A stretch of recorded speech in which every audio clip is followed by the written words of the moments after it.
Have you ever noticed your shadow moving when you didn't? It's the kind of question that makes you laugh at first, the kind you brush off as nonsense. But I swear to you, on that night inside the asylum, it stopped being a joke forever. It started as a dare. There were 4 of us: me, Darren, Jess, and Mark. We were 20 years old, restless, the kind of kids who thought fear was something you bought at a movie theater, not something that could stain your life forever. The asylum was a relic. Greystone Mental Hospital, boarded up since the 80s, sat rotting on the outskirts of town like a wound the city didn't want to heal. Everyone had stories about it: patients who vanished, orderlies who went mad, experiments in the basement. We'd all heard them in middle school, swapping them like ghost stories at sleepovers. But the truth was, none of us really believed. So when Darren said, "Let's go in tonight," we agreed. Just to prove we weren't scared. The place reeked before we even reached the doors.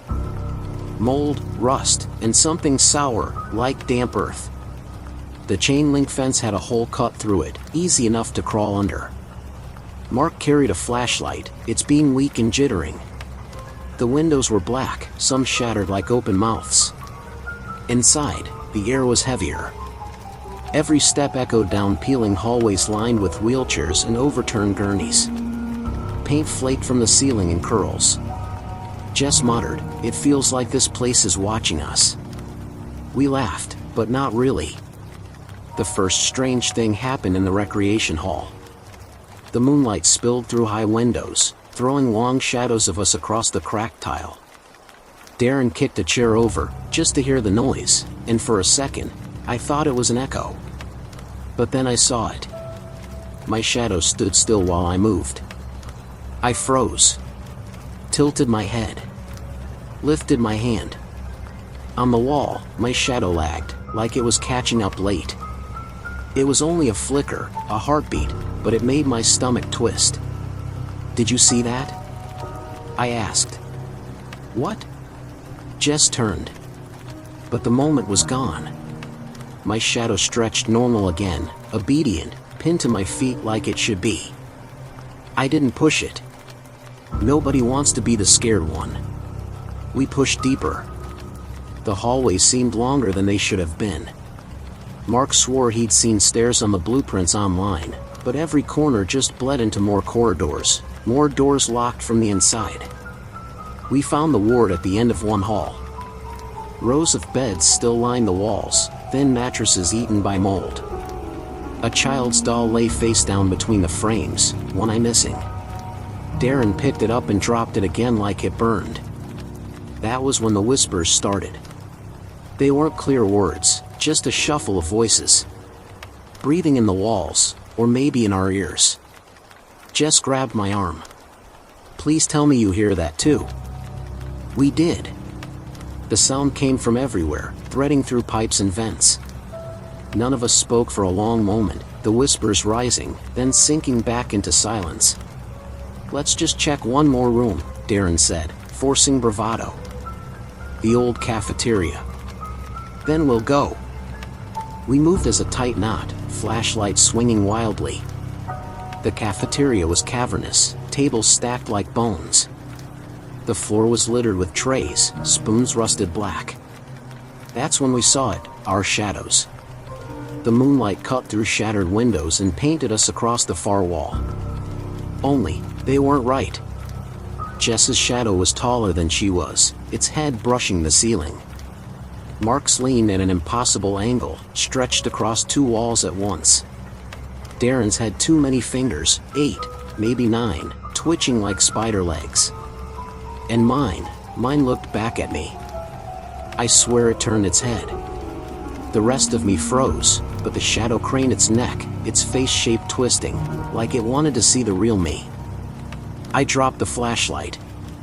The beam rolled, cutting across our feet, and for a second all the shadows broke apart, scattered, and then reformed, only not where they belonged. Jess screamed. Her shadow wasn't touching her anymore. It was a foot away, standing at her side like a companion. Darren's had pulled itself across the room, hands stretched wide. And mine Mine reached toward me. I stumbled back.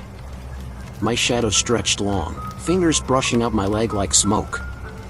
I felt it, cold, burning cold, searing through my jeans like ice pressed to skin. "Run!" I shouted. We bolted.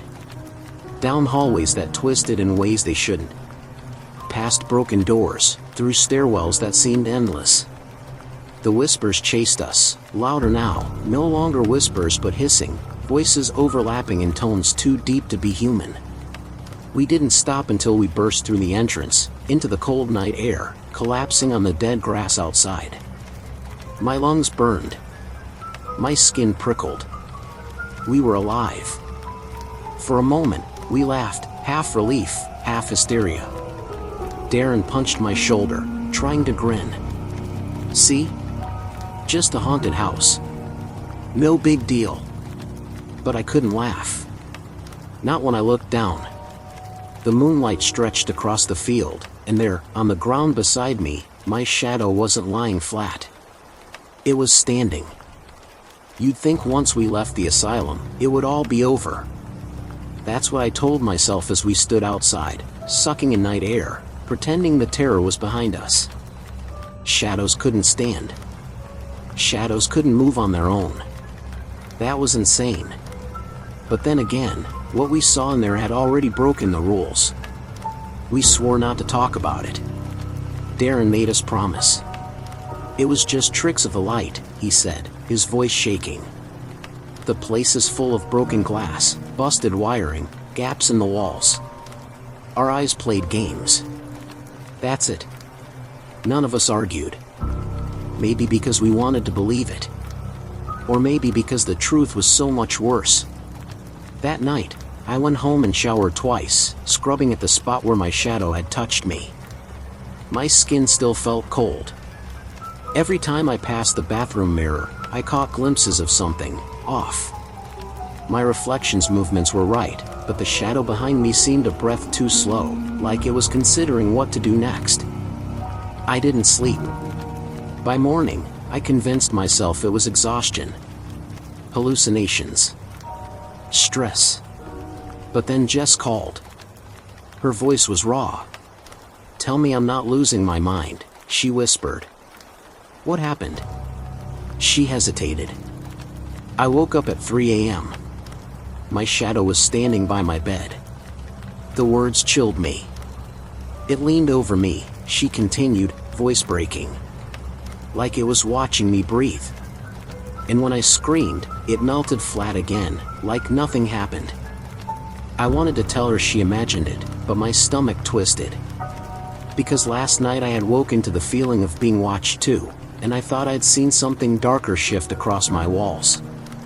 Later that day, we all met at Darren's garage, our unofficial hangout spot.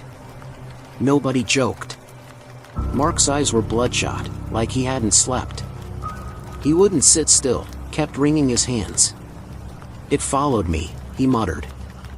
I swear, when I left the bathroom, my shadow stayed behind. Just standing there. Smiling. "Shadows don't smile," Darren snapped. He sounded angry, but I saw the fear in his eyes. We were silent for a long time. The garage felt darker than it should have. Every corner seemed to breathe. Finally Jess whispered, "What if we brought something out with us?" That thought sat heavy in the room. Darren tried to dismiss it, but his voice cracked. No, it's just stress. Hallucinations. We're feeding off each other's fear. But fear doesn't leave bruises." That night, I woke again around 3 a.m. My room was icy, though the heater clicked steadily. The moon cast a pale glow across my walls. And there it was, my shadow. Not lying where it should. It stood at the far end of the room, stretched tall, its arms hanging too long. My body was still in bed, frozen, but the shadow swayed, head tilted. Watching. I couldn't move. Couldn't scream. My chest locked, like the weight of sleep paralysis, though I knew I was awake. Then it moved. Slowly, it lifted one hand. My own hand twitched a second later, too late, like I was following it instead of the other way around. The shadow stepped closer, smooth and silent across the carpet, until it stood at the foot of my bed. And then, it leaned in. I felt it before it touched me. The cold. A chill that spread across my skin like frost, sinking into my chest. My heart hammered. My breath caught. And just before I thought I'd black out, headlights flashed outside my window as a car drove by. The light broke it. The shadow flattened in an instant, snapping back to my body, like nothing had happened. I didn't sleep again. The next day, Jess didn't answer her phone. Neither did Mark. Darren finally picked up, but his voice was frantic. "We need to meet. Now." "It's worse." We gathered at Jess's house. She looked pale, sickly. Dark rings circled her eyes. She said she'd spent the night in the bathroom with every light on, too afraid to close her eyes. Mark was worse. He sat in the corner, muttering to himself. When I leaned closer, I realized he was whispering the same thing over and over. "It's inside, it's inside, it's inside." "Inside what?" I asked. He looked up, eyes wide and red. "Not inside the asylum. Inside us." The words stuck like glass. Darren slammed his fist against the wall. "No! We're not crazy. There has to be an explanation. Something real. We just need to go back there. Find the root of it. Cut it off." I wanted to argue, but deep down I knew he was right. The asylum hadn't let us leave untouched. We had to face it. That night, as I left Jess's house, I glanced down at the sidewalk. My shadow stretched long in the streetlight. Only I wasn't moving. And yet, my shadow was already halfway down the block, walking away. I didn't chase after my shadow that night. What would I have done if I caught it? Shake its hand? Beg it to return? No, when I saw it stroll away under the streetlights, I froze until it faded into the darkness. Then I ran inside and didn't leave my room until dawn. By morning, I convinced myself it hadn't happened. But lies don't last when fear is real. When we met again, this time in Mark's basement, we looked like 4 different people than the cocky kids who dared each other 2 nights earlier. Jess was trembling, her fingernails bitten raw. Mark had a bandage wrapped around his wrist, though he wouldn't explain. Darren paced the room in silence, jaw clenched so hard the muscle twitched. No one wanted to start, but Jess broke first. "My shadow doesn't just move," she whispered. "It talks." The room went still. "I was brushing my teeth," she continued, tears brimming. "I saw its mouth moving in the mirror. At first it was just shapes, but then I heard it. A voice, inside my head. It said, you don't belong to yourself anymore." Her words clawed down my spine. Mark let out a low laugh, humorless, cracked. "You think that's bad?" Mine tried to drown me. "What?" He held up his wrist, peeled back the bandage. His skin was raw, torn where he'd clawed at himself. It pinned me in the tub. I couldn't breathe. I swear, my shadow's hands were holding me down. If my mom hadn't knocked on the door, I'd be dead. Jess started crying. I wanted to comfort her, but my own confession lodged in my throat. Because the truth was worse. "It's not just that they move," I finally said. "It's like they're learning. My shadow doesn't follow me anymore, I follow it. When it lifts its arm, mine moves after. When it steps forward, my legs jerk. Like it's practicing." The basement seemed smaller, the walls closer. Darren stopped pacing. "We need to end this." His voice was steady now, too steady. "We go back tonight. To the asylum. Whatever's there, we cut it off. Burn it down if we have to." Mark laughed again, bitter. You think fire stops a shadow? Darren's face hardened. Do you have a better idea? None of us did. That night, I tried to nap before we met. I must have drifted, because I woke in the dark to the sound of whispering. At first, I thought it was outside, someone passing under my window. But when I opened my eyes, I saw the truth. The whispering was coming from the walls, from the floor, from the darkness in the corners of my room. And my shadow was sitting on my chest. I couldn't move. The weight of it pressed into me, suffocating, though nothing touched me physically. Its face hovered above mine, darker than black, its mouth opening.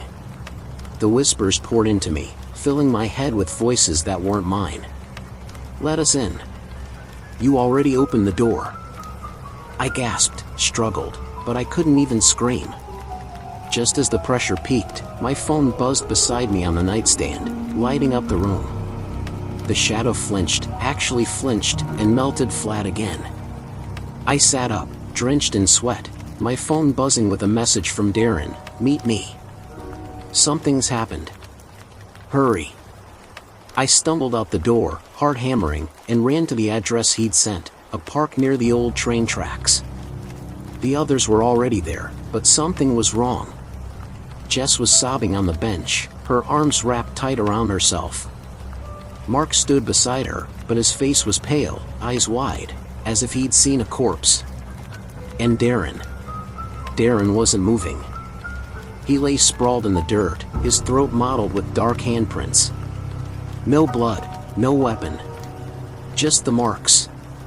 Jess choked out, "It wasn't us, it was them. The shadows. They killed him." For a moment, none of us breathed. I glanced down at the ground, and my stomach lurched. Darren's body had no shadow. None at all. Jess broke down, shaking violently. Mark stared into the dark trees, muttering again and again, "Inside, inside, inside." I tried to hold it together, but the truth was ripping me open. The shadows weren't just following us. They weren't just imitating us.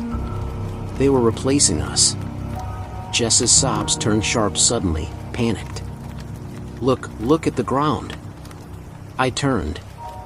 The street lamp behind us threw 3 shadows. But there should have been only 2. And one of them wasn't attached to anyone. It stood a few feet away, tall, head cocked, its hands too long. Watching. I blinked, and it stepped closer. We didn't run, not right away. We stood frozen, staring at that third shadow as it slid closer under the flickering streetlight. Jess's breath came in sharp gasps. Mark muttered nonsense, rocking on his heels. Then the light blinked out. For a second, everything was black. When it flicked back on, there were 4 shadows.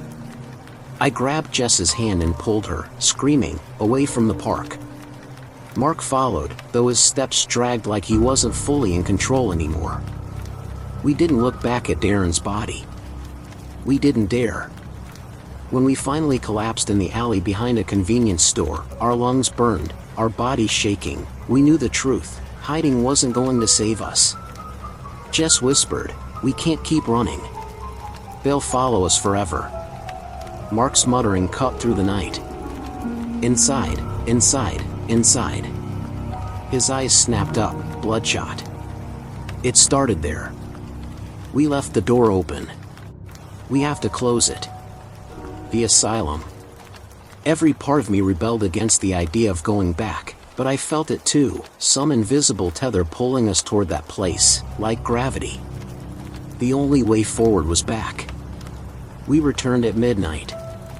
The asylum loomed against the sky, hollow and wrong, its windows gaping like empty sockets. Even the air around it seemed heavier, charged, like stepping through a storm before the lightning strikes. Our flashlights barely cut the dark as we slipped inside. The whispers were immediate, like the building was alive, its walls sighing with voices. Jess clutched my arm. "It feels thicker. Worse than before." She was right. The shadows stretched unnaturally, bending around corners before we turned them. Sometimes they didn't follow our steps at all, lagging behind, or jerking ahead. We headed toward the cafeteria, where it first started. But when we opened the door, the room wasn't the same. The space was wrong, impossibly vast, a cavern where walls should have been. The floor was covered in dust, but dozens, maybe hundreds, of shadows stood upright, swaying like tall grass in windless air. They weren't attached to anyone. And they all turned when we stepped inside. Jess whimpered. Mark let out a broken laugh. We're not the first. Look at them, they've done this before. What do you mean? I whispered. He pointed. My stomach lurched. Some of the shadows weren't human.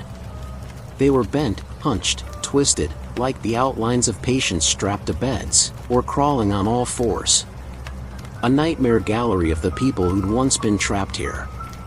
Jess gagged. Oh God. They never left. The shadows began to move toward us, silent and smooth, merging with the dark corners of the room until they surrounded us. Back! I shouted, pulling Jess. Mark didn't move. He just smiled, a terrible, slack smile. They're not enemies, he said softly. They're pieces. Fragments. They've been waiting for us.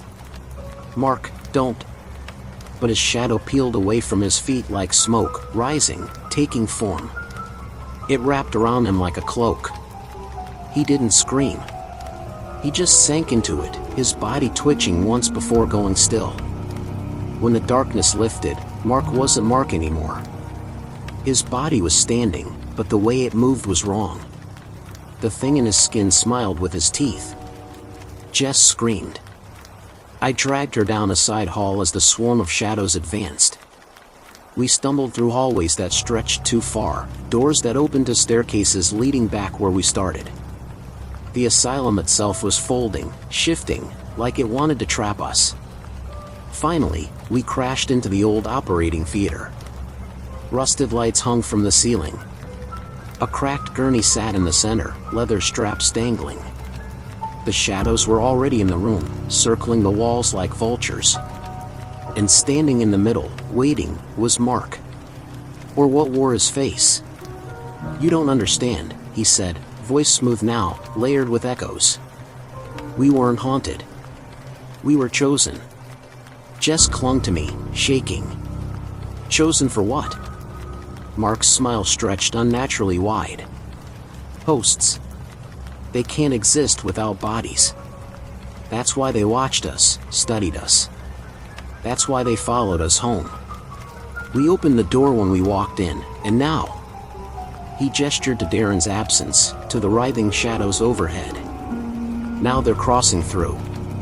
Jess sobbed, you're lying. Mark tilted his head. Look behind you. I turned, and my blood froze. On the wall, under the harsh beam of my flashlight, Jess's shadow wasn't hers anymore. It was taller, its head tilted, its mouth stretched in a smile she wasn't making. Before I could warn her, it stepped free. Jess screamed as her own shadow wrapped its arms around her, pulling, sinking into her skin like ink into paper. Her body convulsed. For a moment, her eyes met mine, pleading, before the blackness swallowed them whole. When she stilled, Jess's lips curved into the same awful smile as Mark's. And I was alone. The whispers swelled into a roar, every shadow in the room stretching toward me, arms reaching, voices overlapping. One left. One left. Come home. I backed against the wall, flashlight trembling in my hand. My shadow loomed beside me. And it smiled. The room was alive. Shadows stretched and pulsed along the walls like veins under skin, whispering, laughing, beckoning.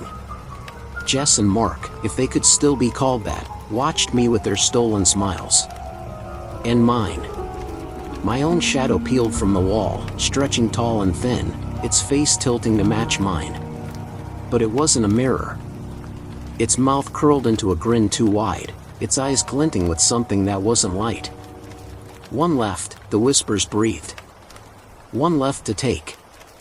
I pressed my back to the wall, flashlight shaking in my hands. "Why me?" My voice cracked. "Why not just finish it?" The shadow moved closer, each step smooth, deliberate. Its voice entered my head, not a sound, but a thought forced inside me. "Because you were the first to notice us." My breath caught. The recreation hall, the lagging shadow, the head that turned. I had been the first. Mark, or the thing wearing him, spoke. His voice carried that same layered echo. "Don't you see? You weren't cursed. You were chosen. The rest of us were vessels, but you," he smiled, teeth glinting. "You're the door." The words crashed into me. I remembered Mark's muttering, "Inside, inside, inside." Not the asylum. Me. My stomach churned. My skin felt too tight. And then, I realized why. My shadow wasn't just smiling. It was moving before me now, its hand reaching out. My own arm lifted half a second later, like a puppet string pulled. My body wasn't mine anymore. I screamed and dropped the flashlight. The beam rolled across the floor, cutting jagged shapes across the walls. For a heartbeat, the light seemed to weaken the shadows, make them flicker. I scrambled for it, but Jess was faster. Her foot pinned the flashlight down. "No more running," she whispered, but her voice wasn't hers. It was hundreds of voices, all spilling through one mouth. The darkness swarmed.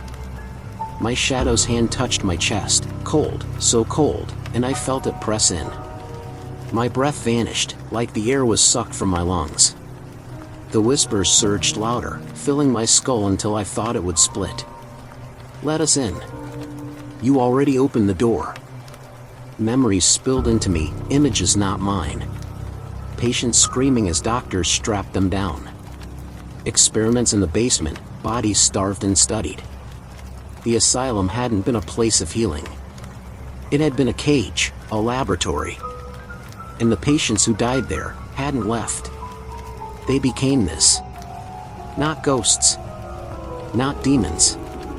Shadows. The doctors thought shadows were harmless, just tricks of light. But what they discovered, what they created, was worse than death. A way for human suffering to take shape. A way for darkness itself to wear flesh. And now, it wanted mine. I thrashed, clawed at the wall, but my own arms betrayed me, jerking with movements that weren't mine. My shadow pressed harder, slipping into me like water through cracks. My skin burned ice cold, my vision dimmed. Somewhere inside, a thought rose, small, desperate, light weakens them. With the last shred of control, I shoved off the wall and staggered toward the gurney in the center of the room. The rusted surgical lamp still hung above it, its bulb shattered. My hand, my own, for once, snapped it free, smashing wires against the metal frame. Sparks burst. For an instant, the room blazed white. The shadows recoiled, shrieking in silence. Jess and Mark's bodies convulsed, their stolen faces twisting in pain. My own shadow shrank back, ripping free of my chest with a howl that rattled the air. I collapsed, coughing, half blind. The light faded, leaving only smoke and the stink of burnt wires. When my vision cleared, Jess and Mark were gone. Not just their shadows, their bodies too. Vanished. The room was empty. Silent. I staggered to my feet. My legs shook, my skin frozen, but I was still me. At least, I thought so. I left the asylum at dawn. The sun felt unreal on my face, too bright, too warm. For the first time in days, I felt safe. Until I looked down. My shadow stretched before me in the morning light, long and thin. At first, it looked normal. But then it moved, just slightly, its hand twitching a moment before mine. And then it smiled. I realized the truth. The asylum hadn't cursed me. The asylum had freed them. The others were gone, consumed. But me? I wasn't just a host. I wasn't just chosen. I was the door. And the door was still open. Why were there recordings of us sleeping, before we even owned the recorder? That was the question none of us could answer. But it's where the nightmare began. It was a Saturday afternoon in late September when we stumbled across the yard sale. College weekends were usually a blur: cheap beer, bad pizza, and late-night arguments about things that didn't matter, but that day was different. We were hungover, walking back from the diner when Jess pointed at the crooked hand-painted sign. Yard sale, everything must go. The house was old, probably built before any of us were born. Peeling white paint, a sagging porch, and an old woman sitting in a rocking chair with eyes too sharp for her wrinkled face. We browsed mostly for fun, laughing at stacks of VHS tapes, boxes of old newspapers, and jars filled with nails and screws. But that's when Eric spotted it. An old, boxy tape recorder. "Dude, look at this thing," he said, picking it up. It was heavy, the kind with big silver buttons and twin cassette decks. Retro as hell. Bet it still works. The old woman's eyes flicked toward us. Her voice was raspy when she spoke.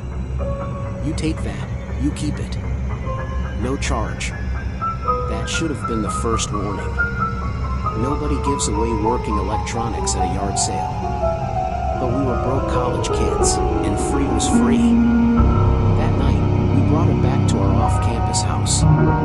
It was a cramped 3-bedroom split between the 4 of us: me, Jess, Eric, and Sam. The place always smelled faintly of mold, but it was home. Eric set the recorder on the coffee table like it was some kind of prize. "We should see if it works," he said, already rummaging for batteries. It crackled to life the moment he pressed play. We froze. Because instead of static, we heard a voice.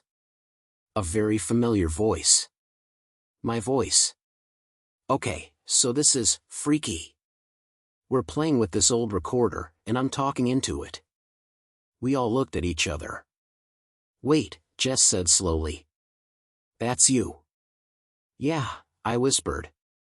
"But I never recorded that." Eric let it run. My voice on the tape kept talking.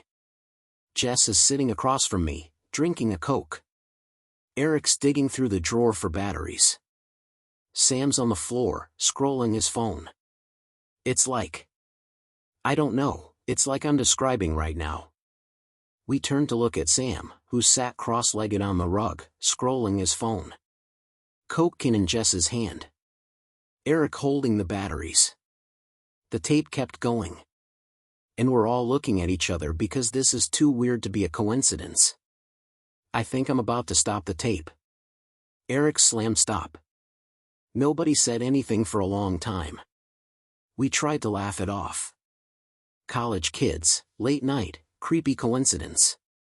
Maybe someone had recorded over an old tape years ago, and it just happened to line up with what we were doing now. But the air in the room felt heavy. Like the tape recorder was watching us. Jess shook her head. "No way. That was you, Mark. Your voice. And it knew exactly what we were doing. That's not possible." Sam finally looked up. "Unless it's, like, predicting stuff. Predicting the present?" I shot back. "That doesn't even make sense." We argued for a while, but eventually Eric grinned and said, "Only one way to test this." He hit record. We all sat there, silent, waiting. 30 seconds passed. A minute. Finally, he stopped and rewound the tape. We expected silence. Instead, the tape hissed, then my voice came again, soft and trembling. "It's not safe. Don't let Eric press play again. Please. Don't." The 4 of us stared at each other. Eric's hand hovered over the play button. "What the hell?" Jess grabbed his wrist. "Don't. Sam stood, pacing now. This is insane. How is it doing that? Nobody had an answer. But deep down, I felt something I hadn't in a long time. Not the nervous thrill of a prank, not the adrenaline of a ghost story. This was colder. Deeper. Something in me knew we should have left it at that yard sale. We couldn't leave it alone. Over the next hour, we tested it again and again. Each recording played back something different. Sometimes it was nonsense. Other times, it was like listening to a conversation we hadn't had yet. At one point, Sam recorded himself saying, "My name is Sam, and I'm testing this." But when we played it back, the voice wasn't his. It was older. "My name is Sam, and I don't have much time left." Sam went pale. "No. Nope. I'm done with this. This is messed up." But Eric grinned like a kid on Christmas morning. "This is insane. Do you realize what this means? This thing can, record the future. We could literally know what's going to happen." Or, Jess snapped, "We're opening something we don't understand." Her voice trembled. I could see it in her eyes. She was terrified, even if she tried not to show it. It was past midnight when we decided to stop. The four of us sat in silence, the tape recorder between us, its silver buttons glinting in the lamplight. Finally, I said, "Let's just put it away. Forget it exists." Everyone nodded. Except Eric. He couldn't stop staring at it, like it was calling to him. And then, it happened. The recorder clicked. On its own. The play button sank down without anyone touching it. The tape spun, and a voice poured out. It was Jess. "If you're hearing this, then it's already too late. We never should have played it again. We should have listened. Because now, it's coming for us." The tape screeched with static, then cut off. We sat frozen, staring at the machine. And then, upstairs, in the dark hallway outside our bedrooms.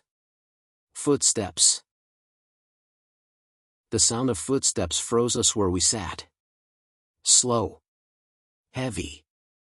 Deliberate. Each creak of the upstairs floorboards echoed through the thin walls of our rental house, as if someone was deliberately dragging their heels across the wooden planks. "Someone's here," Jess whispered, her Coke can trembling in her hand, fizz spilling onto the rug. Eric shook his head furiously. "No one else is in the house. Doors are locked, windows are shut. We checked when we moved in." Sam was already halfway to his feet, his voice shaking but trying to sound brave. "I'm calling the cops." But before he could even dig his phone out of his hoodie pocket, the footsteps stopped.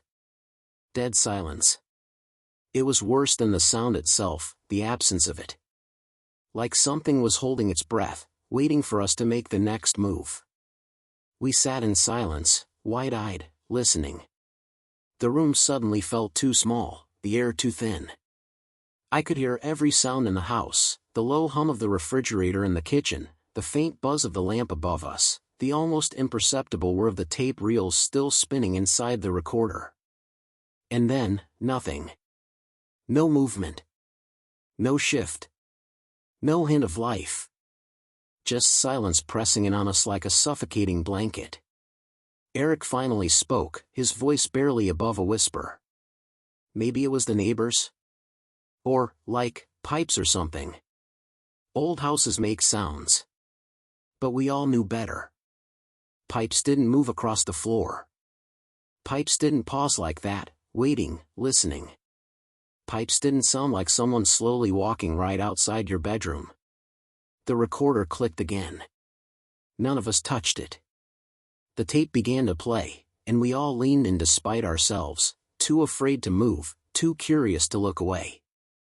It was my voice again. "Don't go upstairs. Whatever you do, don't go upstairs." The tape stopped. We all turned, almost in unison, toward the darkened staircase.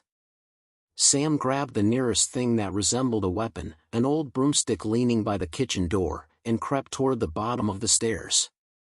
"If someone's up there, we need to know." His voice was unconvincing, shaking more than he realized. Jess hissed at him, eyes wide. "Were you not listening? It literally just told us not to." "Jess," he said without turning around, knuckles white around the broom handle, "since when do we take orders from creepy haunted technology?" "Since it started predicting our conversations," she shot back, her voice shrill and panicked. I stayed glued to the couch, caught in the middle. Every nerve in my body screamed, "Don't go up there." The words from the tape burrowed into my brain like a warning I wasn't meant to ignore. But another part of me, the reckless, desperate to know part, wanted to see what was waiting. Wanted proof. Sam put one foot on the bottom step. The stair groaned under his weight. And then, the recorder hissed back to life. This time, it wasn't my voice. It was Sam's. I shouldn't have gone up there. I should have listened. But it was too late. Sam froze mid-step. He turned to look at us, pale as chalk. "That's not funny." Eric held up both hands, eyes wide. "Dude. Nobody touched it." The tape whirred on. I saw it. Standing at the end of the hall. Waiting. And when it turned its head, the voice cut off in a burst of static. We all looked at Sam. His foot was still on the step. His breathing was shallow, erratic. He looked like he might throw up. Very slowly, as though any sudden movement might trigger some invisible trap, he stepped back down and dropped the broom. "Okay," he said, his voice cracking like dry wood. "Yeah. No. I'm not going up there." We ended up dragging all the blankets, pillows, and sleeping bags we could find into the living room.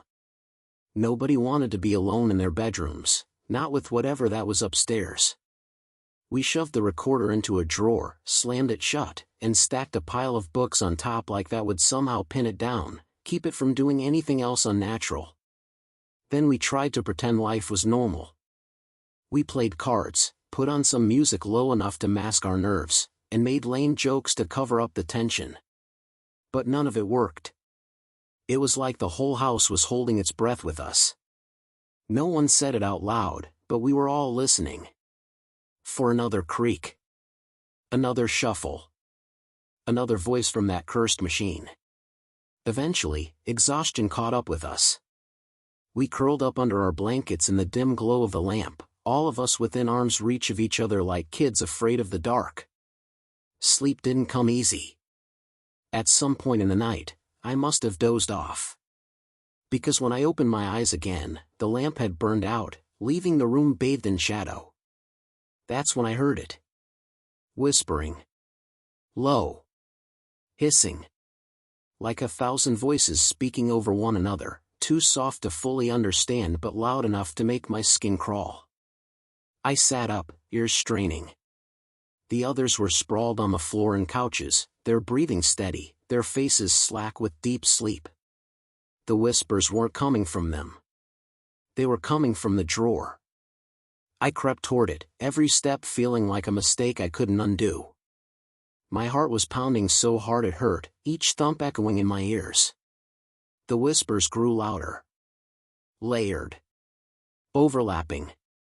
Male voices, female voices, some young, some cracked with age. All speaking at once in a chaotic jumble. I pressed my ear close. I could only make out a few words, fragmented between the chaos. Watching.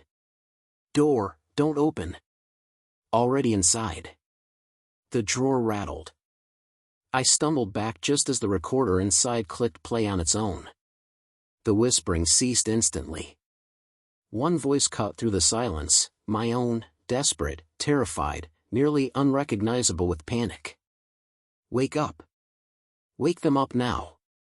Something's in the room with you. I froze. Every hair on my arms and neck stood on end. That's when I heard it. The sound of breathing. Slow. heavy, wet. And it wasn't coming from any of my friends. It was coming from the corner of the darkened living room, where the shadows were thickest. And whatever it was standing just a few feet away. The breathing was the worst part. Not the heaviness of it, not the wet rasp, but the certainty that it wasn't any of us. My friends were still sprawled across the floor in uneasy sleep, each one breathing shallow and soft. But this sound was close. Too close. It came from the far corner of the room where the shadows pooled, the kind of corner you don't notice until you feel it staring back. My eyes strained in the dark. The outlines of the furniture were there, the couch, the pile of blankets, the tilted lampshade. But in the corner, there was something else. Something darker than the dark around it. I didn't move. Didn't breathe. The drawer rattled again. The recorder inside clicked play. My own voice filled the silence. Don't look at it too long. If you see it, it sees you. I snapped my gaze away, heart hammering so violently I thought it might wake the others. My throat felt sandpaper dry, and every part of my body screamed to shake them awake, to scream, to run out of the house barefoot into the night. But I couldn't. Because I felt it move.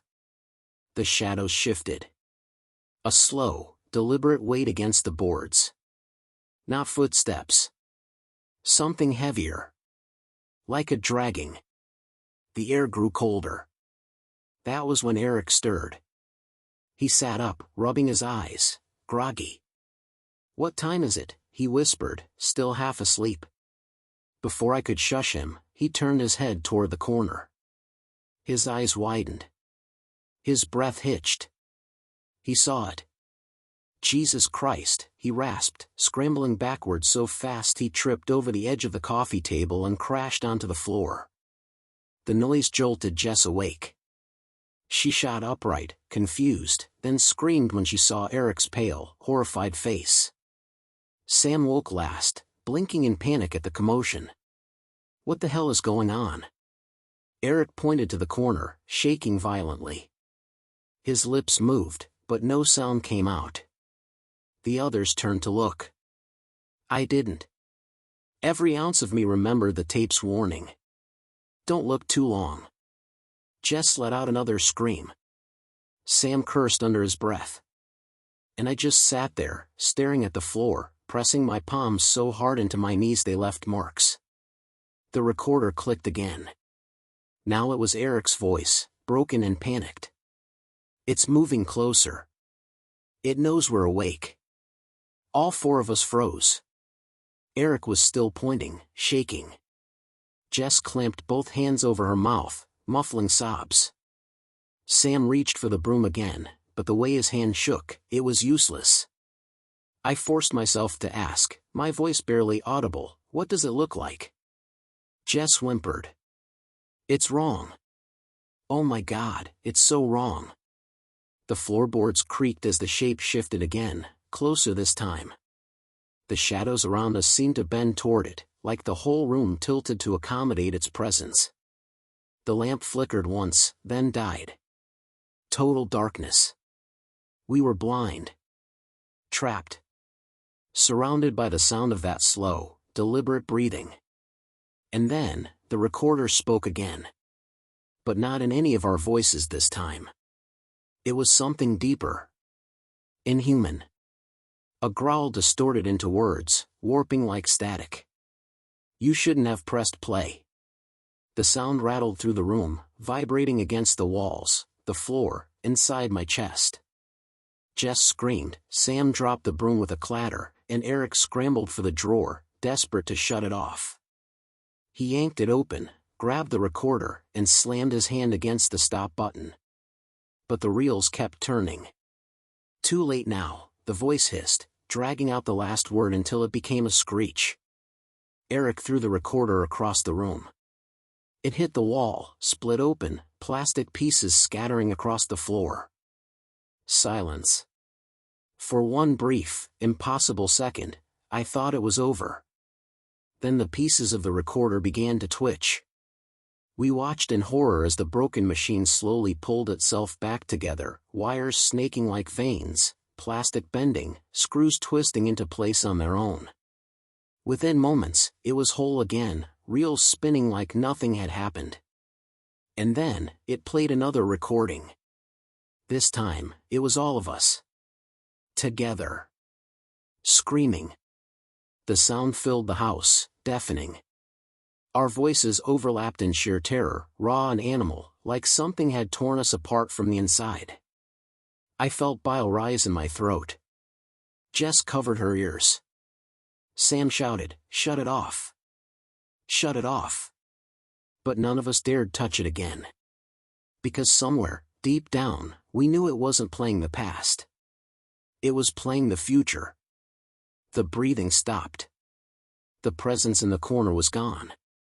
But somehow, that was worse. Because now the house was too quiet. No creaks. No hum. No whisper of movement. Just the faint hiss of the recorder spinning, waiting. None of us slept again that night. We sat together until dawn, lights on, hearts racing. Nobody dared say much. Nobody dared ask the questions we were all thinking. What was that thing in the shadows? Why did the recorder know us? And worst of all, when would that recording come true? When the sun finally rose and spilled pale light across the living room, Jess broke the silence. "We have to get rid of it," she said, her voice flat and final. "We have to destroy it. Burn it, bury it, throw it in the river, something." Before. She didn't finish the sentence. She didn't need to. Sam looked at the recorder still sitting on the floor, reels still. His jaw was tight. "Yeah. We'll dump it. Right now. Before it does anything else." Eric shook his head, pale and trembling. "No. Don't you get it? We already tried. We smashed it and it put itself back together. You think fire's gonna stop it? Water? It'll just come back." Jess's eyes filled with tears. "So what, we just keep it? Live with it? Pretend this is normal?" None of us had an answer. That was when I noticed something. The tape reels weren't spinning. But the counter, the little red numbers, was moving forward anyway. Slowly. Ticking up like it was still recording. Only no sound was coming out. It was recording silence. And that silence was ours. Morning light did nothing to make the recorder less terrifying. It just sat there on the rug, unbroken, unmoving, waiting. The counter still ticked forward in silence, as if every second we sat staring at it was being documented. Jess kept her arms wrapped tight around herself, rocking slightly like a child. Sam paced the living room, muttering curses under his breath, glancing at the recorder like he expected it to leap at us. Eric hadn't moved at all. He just sat slumped on the couch, pale and hollow-eyed, staring straight ahead. And me? I couldn't stop thinking about that scream. The recording of us. Not the kind of scream you make in a moment of fear, but the kind that comes when something rips your soul apart. I had no idea when that moment would come. But the tape did. "Let's just kill it," Jess finally said, her voice sharp. "Right now. We don't wait, we don't argue. We smash it to pieces and burn what's left." Eric snapped his head up, eyes wild. "You saw what happened. It doesn't stay broken. It fixes itself. Then we make sure it doesn't have the chance," Jess shot back. "We burn it until it's ash." Sam stopped pacing. "Ash doesn't reassemble. I'm with Jess. We'll take it outside. Gasoline." "Done." The three of them turned to me. "What do you think?" Jess asked. I looked at the recorder. For a second, I thought I saw the reels twitch. Like it knew what we were planning. "I think," I said carefully, "that if we're going to try, we need to be absolutely sure it works. No half measures." Jess gave a tight nod. Sam grabbed his car keys. We wrapped the recorder in a pillowcase like it was a cursed artifact and carried it out to the backyard fire pit.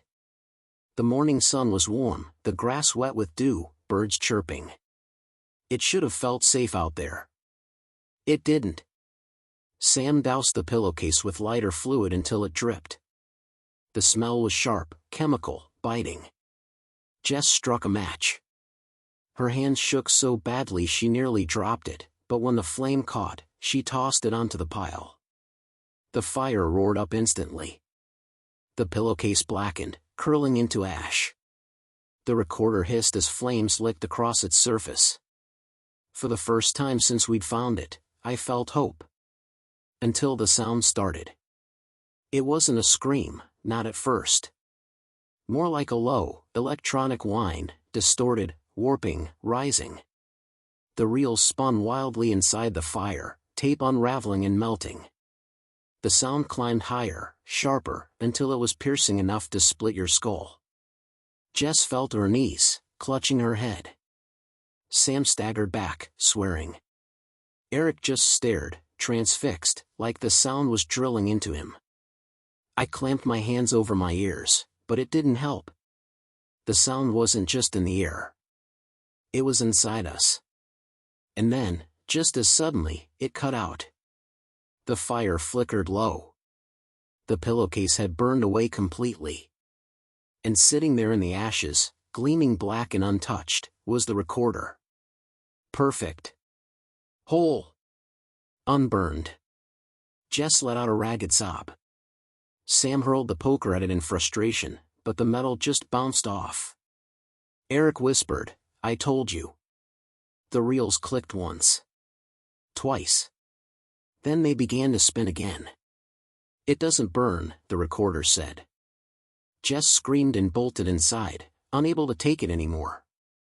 Sam cursed and stormed after her. Eric stayed frozen by the pit, staring at it, lips trembling. And me? I forced myself to step closer. Because I realized something in that moment. It wasn't invincible. It wasn't even trying to hide what it was. It was showing us. Proving a point. Like it wanted us to understand. The fire didn't destroy it because destruction wasn't what it feared. It feared something else. But what? By late afternoon, the mood in the house had soured beyond repair. Jess refused to be in the same room as the recorder.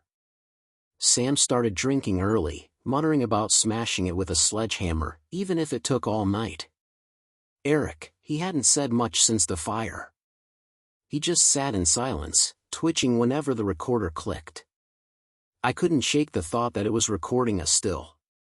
The counter kept advancing no matter what we did. Hundreds of seconds, thousands. Our entire day, catalogued in silence. But silence isn't empty. Silence is full of things you're not supposed to hear. That night, when the others finally dozed off, I crept back to the drawer where we had hidden it. I don't know why. Morbid curiosity, maybe. Or maybe the thing had already wormed into my head, whispering that I needed to listen. I pressed play. Static. Hiss. Then, our voices. But not screaming this time. Talking. Normal.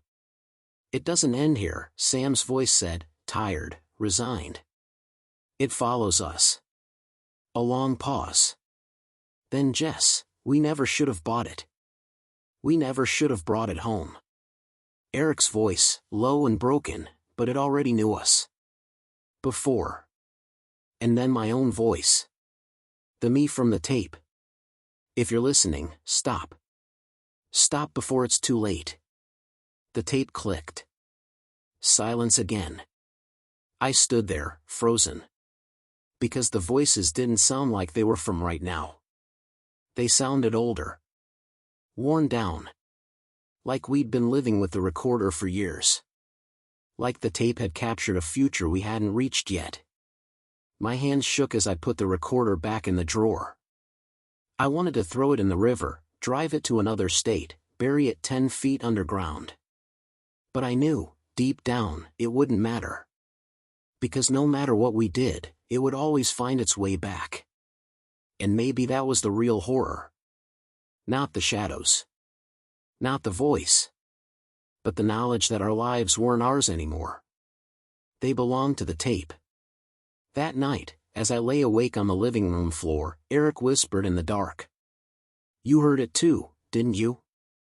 I turned my head. He was staring at me, eyes wide open, bloodshot. "You heard your voice. From the future." I swallowed. "Yeah." Eric leaned closer, his breath trembling. "Then you know. We don't escape this." And in the silence that followed, the recorder clicked again. The next morning, I thought maybe I'd imagined it. The voices from the tape. My voice warning me.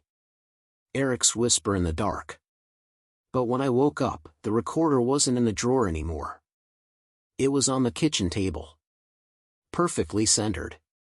Waiting. Eric sat across from it, staring like he hadn't moved all night. His hair was a mess, his face pale, his eyes bloodshot. "You put it there?" I asked. He shook his head. "It wanted to be here." I felt a chill run through me. Jess came in next, rubbing her eyes. The moment she saw it, her face drained. "Why is that thing out?" Before I could answer, the recorder clicked. The reels began to spin. Then her voice came out. Jess's voice. From the tape. "Why is that thing out?" The exact words. The same tone. Just seconds after she said them. Jess froze. Sam walked in with a mug of coffee, clearly hungover. "What the hell now?" he muttered. The recorder spun again. Sam's voice. "What the hell now?" He dropped his coffee. The mug shattered across the floor. Silence filled the kitchen, thick and suffocating. The counter kept ticking forward. I whispered, "It's not just predicting us anymore. It's making us," Eric finished. His voice was flat, like he'd already accepted it. "We're not speaking. We're repeating." Jess staggered back against the counter, shaking her head violently. "No. No, screw that. I choose what I say. I'm not." The recorder clicked. Jess's voice. "No. No, screw that. I choose what I say. I'm not." She stopped cold. Her mouth hung open, mid-word. Her eyes filled with horror. Because she hadn't chosen. The recorder had spoken first. And she had followed. We tried everything that day to resist it. Sam swore he wouldn't talk, wouldn't say a word. But when the recorder played his voice, the words spilled out of him anyway, like a puppet tugged by invisible strings. Jess tried covering her ears. Eric stuffed tissue into his, desperate not to hear. It didn't matter. The voices still came. The words still left our mouths, perfect echoes of the tape. We weren't people anymore. We were actors. Reading a script written on tape. And the worst part? The recorder wasn't just playing our present. It was skipping ahead. That night, after hours of silence, it suddenly started again. The reels spun. Jess's voice. "We shouldn't have split up." Sam's voice. "Where the hell is Eric?" Eric's voice. "Don't open that door." Then my voice. Shaking. "Oh God, it's already inside." The tape stopped. No one moved. We sat there in stunned silence, staring at each other. "We didn't say that," Jess whispered. "Not yet," Eric muttered. The counter ticked. 10:48 p.m. The words were from the future. And when the time came, we knew we wouldn't have a choice. Sam was the first to snap. "I'm not playing this game," he growled. "It wants us to split up. Screw that. We're staying together. Every second. Nobody leaves." Nobody opens any doors. He looked at each of us, daring us to disagree. Jess nodded, trembling. Eric just stared at the recorder, silent. And for a while, we did stay together. All four of us sat huddled in the living room, waiting for the tape to betray us again. The minutes crawled by. 10:15, 10:20. Every tick of the counter was a countdown to 10:48. By 10:40, Jess was trembling so badly she could barely breathe. Sam had a baseball bat in his lap, gripping it like a lifeline. Eric just stared at the recorder, lips moving silently, like he was mouthing words only he could hear. 10:45. The house was silent except for the tick, tick, tick of the recorder's counter. 10:47. Sam muttered, "It's not happening. We're breaking the script. We're in control." The recorder clicked. Sam's voice, "It's not happening. We're breaking the script. We're in control." Sam froze. His face went pale. 10:48. The recorder spun. Jess's voice, "We shouldn't have split up." She gasped, clapping her hands over her mouth, too late. The words spilled out anyway. Sam dropped the bat. His voice, "Where the hell is Eric?" We all turned. Eric wasn't on the couch anymore. I don't know how long he'd been gone. He must have slipped away while we were watching the clock, when all our attention was on the tape. Panic shot through me. "Eric!" I shouted, jumping to my feet. The recorder spun. My voice, "Eric." The house was too quiet. Too empty. "Don't," Jess whispered, eyes wide with terror. The recorder clicked. Eric's voice, "Don't open that door." A second later. Bang. Something slammed against the basement door. Hard. Jess screamed. Sam grabbed the bat, holding it up like a weapon. We froze, staring at that door. Bang. Bang. Bang. Each hit rattled the hinges. Dust drifted down from the ceiling. Then silence. I swallowed hard, stepping closer, against every instinct. That's when the recorder played again. My voice. Shaking. "Oh God, it's already inside." The basement door creaked open.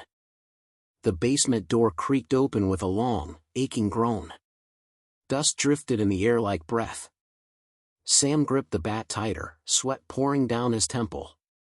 Jess clutched my arm so hard her nails dug into my skin. "Eric?" I whispered, even though every nerve in me screamed not to. The recorder spun. My voice, "Eric."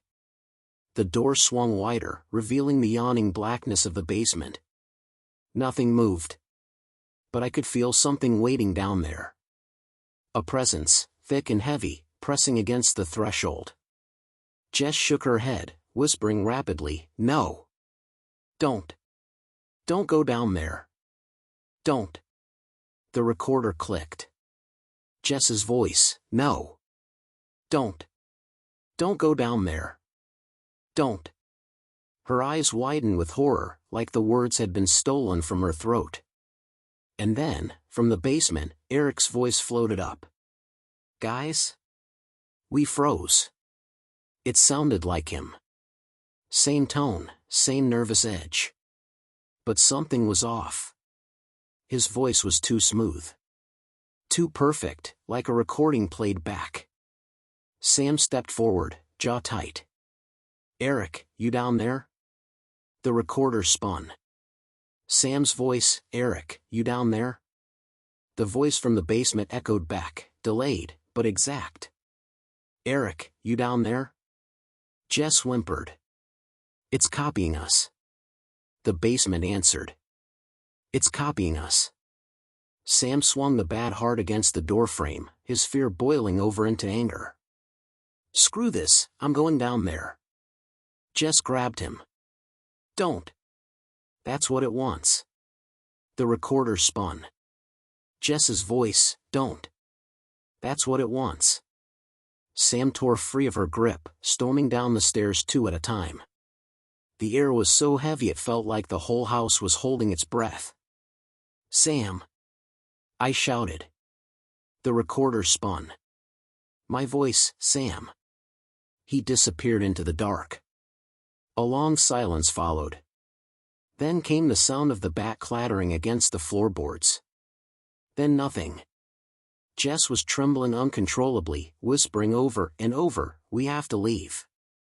We have to leave. We have to leave." The recorder clicked. Jess's voice, "We have to leave. We have to leave. We have to leave." I grabbed her shoulders. "Jess! Look at me. We're not leaving without them." She stared at me with wide, tearful eyes. What if they're not them anymore? The question lodged in my chest like a knife. Because deep down, I knew she was right. We crept toward the basement, every step echoing too loudly in the suffocating silence. The door hung open, the stairs descending into shadow. At the top, I flicked the light switch. Nothing. The basement swallowed the weak flicker of the bulb, leaving only black. "Eric?" I tried again, my voice shaking. The recorder spun. My voice, "Eric." This time, the answer wasn't Eric's. It was Sam's. From the dark, his voice rose up. "Don't come down." Jess's hand clamped onto mine. She was trembling so badly I could feel it in my bones. But I couldn't stop. I stepped down one stair. Then another. The air grew colder. Each breath burned like frost in my lungs. At the bottom, the faintest light flickered, a glow from the far corner of the basement. And there they were. Eric and Sam. Standing perfectly still. Facing the wall. Their shadows stretched unnaturally long across the floor, twisting like smoke. Jess choked back a sob. "What are they doing?" Before I could answer, both of them spoke in unison. Their voices flat. Hollow. "We were waiting for you." The recorder spun. My voice, shaking, terrified, hopeless. "Oh God, we should never have pressed play." And as the last word echoed, Sam and Eric turned toward us. Their faces weren't theirs anymore. Their mouths hung open wider than humanly possible, skin stretched, eyes black and bottomless, like something had hollowed them out from the inside. The glow in the corner wasn't a light. It was the recorder. The real one. Identical. Waiting. Spinning. Recording us. Eric and Sam moved toward us, stiff and unnatural, as though their bodies were marionettes tugged by invisible strings. Their jaws hung slack, lips curling into grotesque half-smiles. Jess whimpered beside me, her nails clawing into my arm. That's not them. That's not them anymore." The glow in the corner pulsed faintly, drawing my eyes. Another recorder sat there, identical to the one upstairs, its reels spinning smoothly even though no one touched it. And from its speakers came a voice I knew all too well. Mine.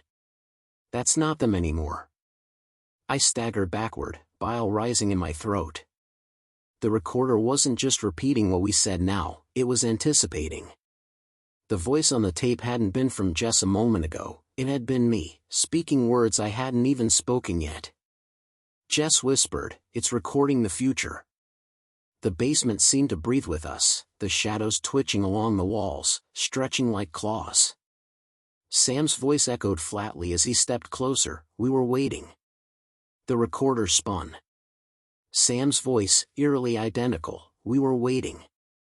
Eric mirrored him, word for word. Eric's hollow voice, "You should have never come down." The recorder spun. Eric's voice, "You should have never come down." Jess grabbed my wrist and yanked me back up the stairs.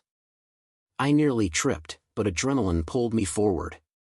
Behind us, Sam and Eric didn't run, didn't even rush, they just followed, step by step, like patient shadows. The recorder's statusy hum rose louder, filling the air until it buzzed in my skull like a swarm of flies. By the time we slammed the basement door shut, Jess was sobbing, her whole body trembling. "They're gone," she said, shaking her head violently. "They're not them anymore. We need to get out of this house." I nodded, but when I reached for the doorknob to leave, it wouldn't turn. Jess shoved me aside, trying herself, rattling it until the wood frame shook. "Why won't it open?" Behind us, the first recorder clicked on the coffee table. Jess's voice came through, "Why won't it open?" She froze. Then came my voice, low and panicked, "We're trapped." But I hadn't said it. Not yet. The words left my lips before I could stop them, pulled from me like a thread yanked from a spool. "We're trapped." Jess screamed. The recorder laughed. Not like a person. More like a distortion of sound, a broken cackle warped by static. I snatched it off the table and hurled it against the wall. The plastic cracked, the reels scattering. Silence. For a second, hope flickered. Then from the kitchen came a faint whirring. Another recorder. Spinning. We sprinted toward the sound, hearts pounding. The kitchen looked wrong, its shadows stretched unnaturally, bending in ways light shouldn't allow. And there it was. Another recorder, identical to the first two, perched neatly on the counter as though it had always been there. Its reels spun calmly, whispering. Jess leaned in, tears streaking her face. "Make it stop, please." The recorder clicked. Jess's voice, breaking, came through, "Make it stop, please." Her breath caught in her throat. And then the recorder answered. Not with a recording of us, but with something else. A deep, guttural voice that didn't belong to anyone. "You brought us here." The floor creaked behind us. Sam and Eric stood in the doorway, motionless, their eyes black voids. Jess and I bolted for the front door, but as soon as I grabbed the handle, I felt something move through me. Like icy fingers wrapping around my spine. And then, I heard it. Not from outside. Not from the recorder. But inside my head. "You don't leave until we're finished." My knees buckled. I hit the floor, gasping, clutching my skull. Jess knelt beside me, her voice breaking. "What do you want from us?" The recorder answered. "To finish the story." Sam and Eric stepped closer, their heads twitching like broken dolls. Jess pulled me up, desperation in her eyes. "We need to destroy it, all of them. It can't exist if there's nothing left to play." But as we turned, the house seemed to shimmer. And suddenly, every surface, every table, every counter, was covered with recorders. Dozens of them. Spinning. Recording. Playing. And from every speaker came one single word in unison, our voices, their voices, the thing's voice, layered into a chorus that shook the walls. Play. The walls trembled with the chorus of recorders, each one spitting out fragments of our voices. Words overlapped, distorted, looping endlessly until they became a wall of static. Jess and I clung to each other, our bodies trembling under the weight of the sound. The air was thick, vibrating against our skin as though the house itself had become a giant speaker, and we were trapped inside it. Every recorder blinked in unison, red lights flashing in rhythmic pulses. For a moment, I thought they resembled a heartbeat. Not ours. Theirs. The thought chilled me because it didn't feel like my own. It was as though the house had planted it inside me, an intrusive echo. I realized then, it wasn't just recording us. It was writing us. Jess grabbed one of the recorders from the counter and smashed it against the floor. Plastic cracked, reels bent, but before it could even stop spinning, another one on the dining table clicked on, carrying on where the last one had left off. She screamed and hurled the pieces away, but the chorus only grew louder, multiplying. For every recorder we broke, another seemed to hum awake in a shadowed corner of the room. "We're not destroying them," she whispered hoarsely. "We're feeding them." The basement door creaked open. Slowly. On its own. From the darkness below, faint reels spun. Dozens of them. Hundreds. It sounded like an archive, a warehouse filled with recordings stretching far beyond the limits of the basement we'd seen. The air that drifted up carried the stale, metallic scent of old tape, but beneath it was something worse, something rotting. Eric and Sam's figures shifted at the edge of the kitchen doorway, their eyes still hollow voids. They didn't lunge or move quickly. They didn't need to. Their presence alone felt like a tightening noose around our throats. Sam's head tilted, bones creaking unnaturally, as though he were listening to something inside his skull. His lips moved faintly, and though no sound came from him, one of the recorders nearest to Jess hissed alive. "You've already gone downstairs." Jess's breath hitched. "What?" The recorders answered in overlapping waves. "You've already gone downstairs. You've already gone downstairs. You've already gone downstairs." It hit me then. This wasn't a prediction, it was a script. They weren't telling us what will happen. They were reminding us what we had already done, in some sequence of events we hadn't lived yet. The future wasn't waiting ahead of us, it was already playing, like a tape rewound, replayed, and looped until we wore it down by existing. My knees nearly buckled. Jess gripped my arm and shook her head wildly, whispering, "We don't have to listen. It's lying. It wants us to believe we're trapped." But deep down, I felt the truth tightening around me like a wire. Every choice we made, every thought we had, it was all recorded long before we touched that yard sale table. We were never in control.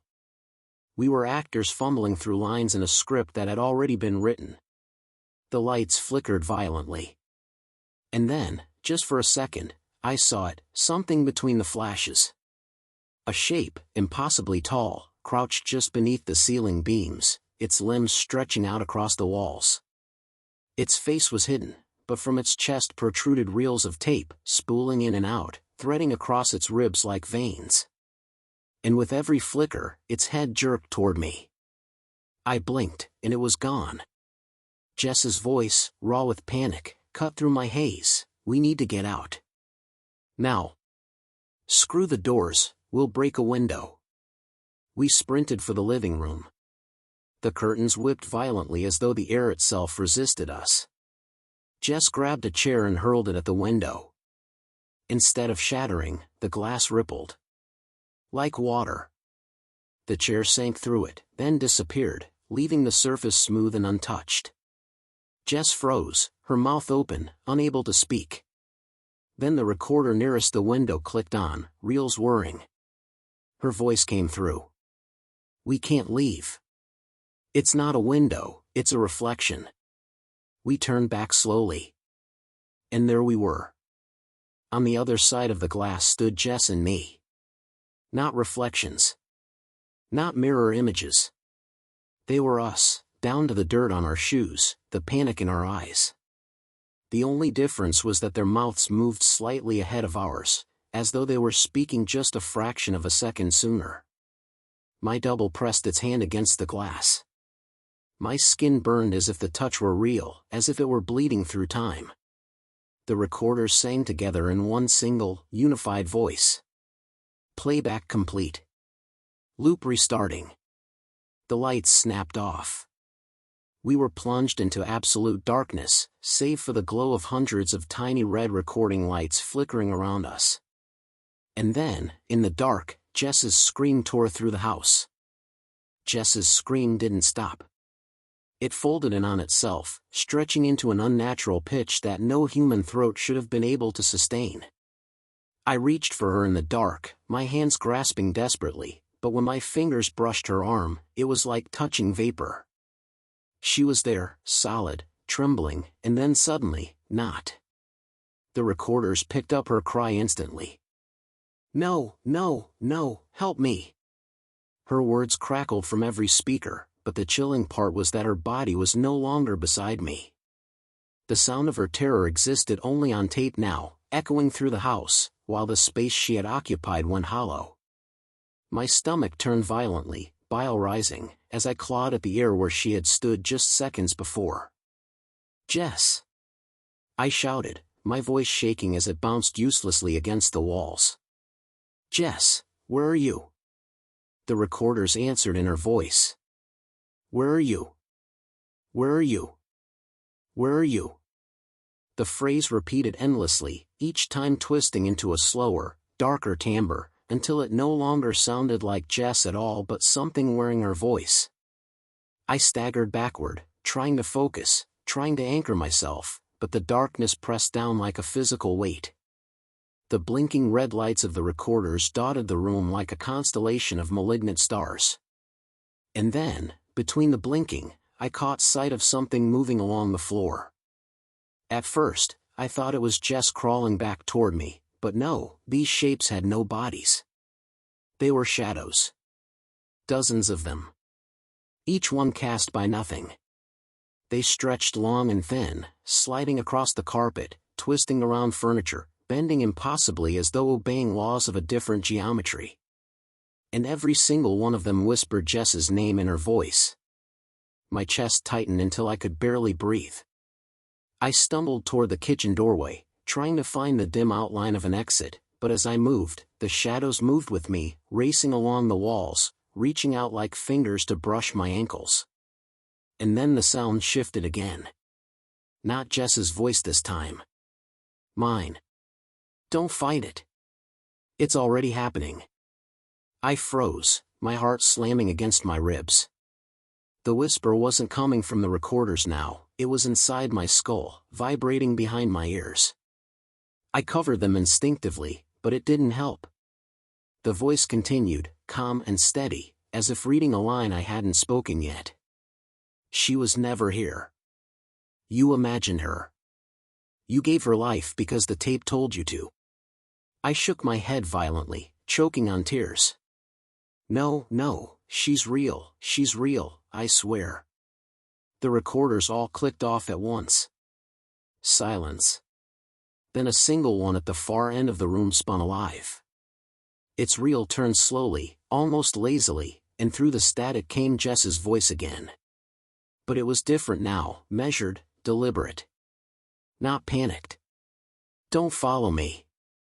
The words were flat, like a command, but beneath them was a faint crackle, as if another voice lay buried under hers, saying the same thing in unison. I wanted to run to the recorder, to smash it, to demand it give her back, but my legs refused to move.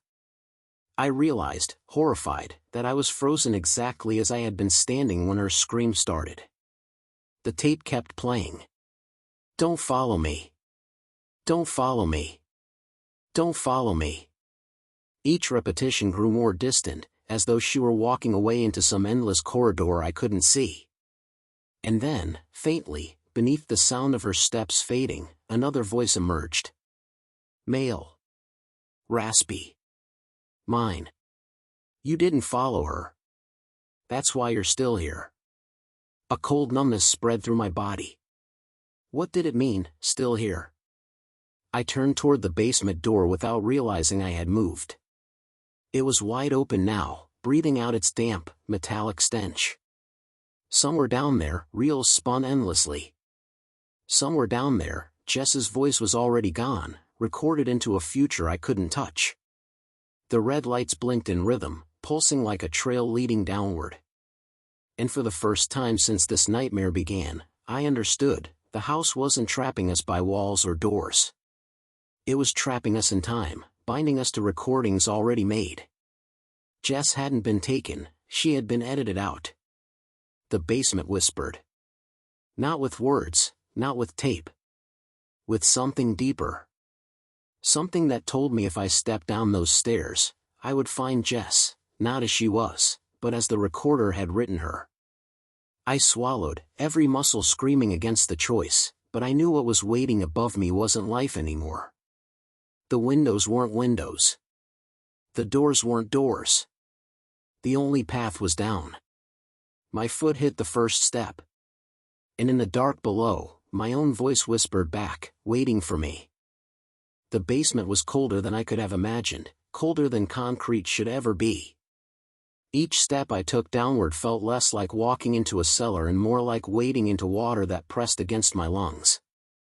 My flashlight flickered the moment I clicked it on, the beam stuttering as though it didn't want to illuminate what was waiting for me. The stairs ended, but the basement didn't. What should have been a small room beneath the house had stretched into an impossible expanse, as though I had stepped not into a basement but into a cavern that went on forever. Shelves stretched in every direction, stacked high with reel-to-reel recorders and endless spools of magnetic tape. The air thrummed with static, a low vibrating hum that set my teeth on edge, like the world itself was holding its breath. I moved between the rows, my hand brushing along the machines. They weren't dusty. They weren't old. They were alive, warm to the touch, each one humming faintly as its reels spun slowly. My stomach twisted as I realized that some were playing forward, others rewinding, and some looping endlessly, spitting out voices that overlapped in a discordant choir. And then I recognized them. My voice. Jess's voice. Derek's voice. Even Marissa's laugh, bright and sharp, spilled out from a machine somewhere down the row. All of us. All our lives. Our words layered together, time itself being chewed up and replayed like it belonged not to us, but to these machines. One tape nearby caught my attention because it was playing in perfect clarity, no distortion, no static. It was my voice, steady and calm, narrating the very moment I was living. He walks between the shelves, his heart pounding, his breath shallow. He reaches for the recorder, even though he knows he shouldn't. I froze, my hand hovering inches from the machine's stop button. If I pressed it, what would happen? Would I cut myself off, snip the thread of my own existence like scissors through film? My chest constricted as the voice continued. He listens too long. He realizes the tape is not describing what has already happened, but what is happening now. And it will keep speaking until it decides how this ends. I stumbled back, my flashlight swinging wildly across the rows, landing on something that froze my blood. A recorder labeled Jessica Holloway. Her tape spun faster than the others, the reels turning frantically, as if someone had hit fast forward on her life. I heard her voice rushing by in a blur, laughter, crying, a scream, silence, then more screaming, then pleading. The speed of it made my head ache. I reached for it instinctively, but the moment my hand touched the machine, the tape screeched to a halt. Silence. Then, slowly, a single word. Jess's voice, exhausted, broken, don't. I jerked my hand away like I had touched fire. My heart hammered so hard it felt like it might split my ribs. That's when I noticed the labels. Row after row, neatly organized, every tape marked with a name. Some I recognized, friends, classmates, professors. Others were strangers. Some of the reels were nearly full, black tape wound tight, thick with years of living. Others had only a thin strip of tape left, the end dangling as if their stories had already been cut short. And then I saw it, one reel still gleaming, fresh and untouched. The label read Michael Graves. My name. I lifted it with shaking hands, staring at the spool. Unlike Jess's tape, mine wasn't spinning. It hadn't started yet. My entire existence was here, waiting, but not yet written. A terrifying thought stabbed through me. Was I only real because this tape existed, or did the tape exist because I was real? Behind me, machines clicked alive all at once. The sound exploded through the cavern, hundreds of reels spinning together, voices overlapping, rising into a deafening storm. Snippets of my future, Jess's voice, Derek shouting, Marissa crying, and other voices I didn't know at all, yet. The sound twisted into a rhythm, like chanting. Play it. Play it. Play it. I stumbled back, clutching my reel to my chest, my pulse racing. My legs hit a table, and for the first time I noticed something different from the shelves of machines. On the table sat a tape recorder larger than the rest, massive, industrial, its reels big enough to hold hundreds of lives. It wasn't labeled. It was waiting. And somehow, I knew. This was the master. The one that didn't just record. The one that wrote. As I stared at it, the machine whirred to life, and in the static, my voice emerged again. He thinks he has a choice. He doesn't. He plays the tape, because the story isn't over until it says so. The machine clicked, waiting for me. I stood there, trembling, holding my untouched reel. If I played it, I might finally know what this place wanted from me. If I didn't, if I refused, then maybe I'd never escape. Maybe that was the point. The shadows pressed closer between the shelves. My flashlight flickered, sputtered, then died, leaving only the red blinking lights of the recorders to guide me. And the master reel spun, waiting for me to make the choice I already knew I would. The silence before I pressed play was worse than any scream. My hand hovered above the button on the master recorder, trembling so badly I had to grip my wrist just to steady it. The cavern of tapes around me seemed to lean in, the shelves creaking as though the recorders themselves were impatient. My reel, Michael Graves, was still in my other hand, cold and heavier than it should have been. My name written in neat black ink on the label felt less like handwriting and more like a death certificate. Finally, I set it down on the spindle, threading the black magnetic tape across the head of the machine. The reels clicked into place with a dreadful finality, like a coffin lid shutting. The machine purred, waiting. All I had to do was press one button. I didn't want to. I didn't want to know what was on it.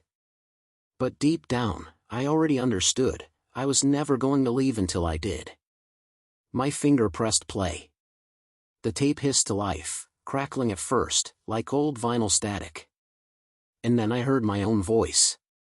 He presses play, and in that moment he seals his own fate. He doesn't know it yet, but the story has been written. Not by him. Not by anyone alive. But by the machine itself. My stomach lurched. My voice continued, steady and cold, narrating my every move in real time. He clutches his chest as the air thickens. He tries to tell himself it's just his imagination, but the basement is alive, listening, feeding on him. I froze, heart hammering. And as if obeying the words, the basement changed. The hum of the recorders deepened into a growl, the shelves seemed taller, stretching into darkness, and the blinking red lights glowed like eyes watching me. I tried to stop the tape. My hands fumbled at the buttons, but the machine wouldn't respond. My voice on the tape mocked me. He thinks he can stop it. He can't. He was never in control. My breath quickened. I staggered back, but the reels spun faster, spitting out my future. He runs. He tries to find the stairs. But there are no stairs anymore. I whipped around. The staircase that had led me down here was gone. In its place was just another endless row of shelves, vanishing into the dark. My chest tightened as panic clawed up my throat. He calls for Jessica, for Derek, for Marissa. But their voices are only echoes now. They belong to the tapes. No! My shout tore from my lungs, raw and desperate, bouncing back at me in the cavernous space. I wasn't going to let this thing write my life.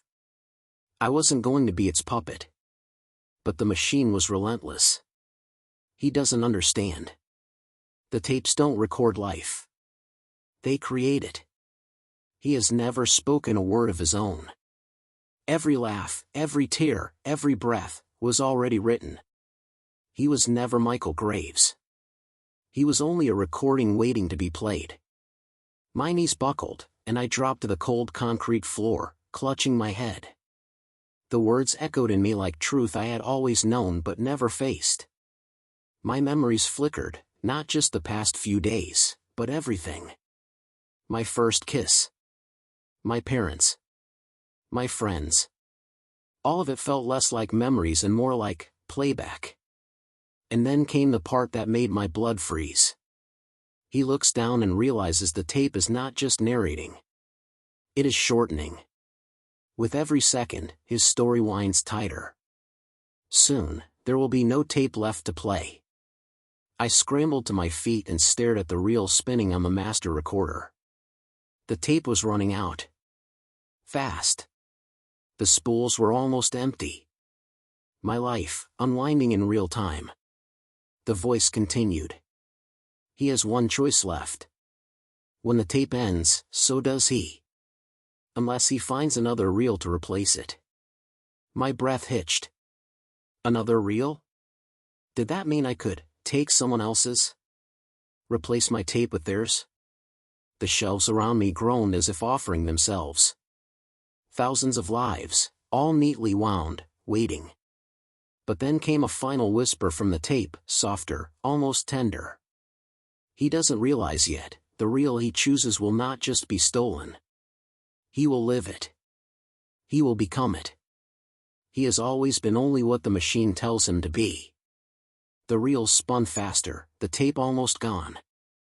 My pulse pounded in my ears, and I knew I had seconds left before silence swallowed me. Rows and rows of lives stretched before me. Jessica. Derek. Marissa. Strangers I'd never met.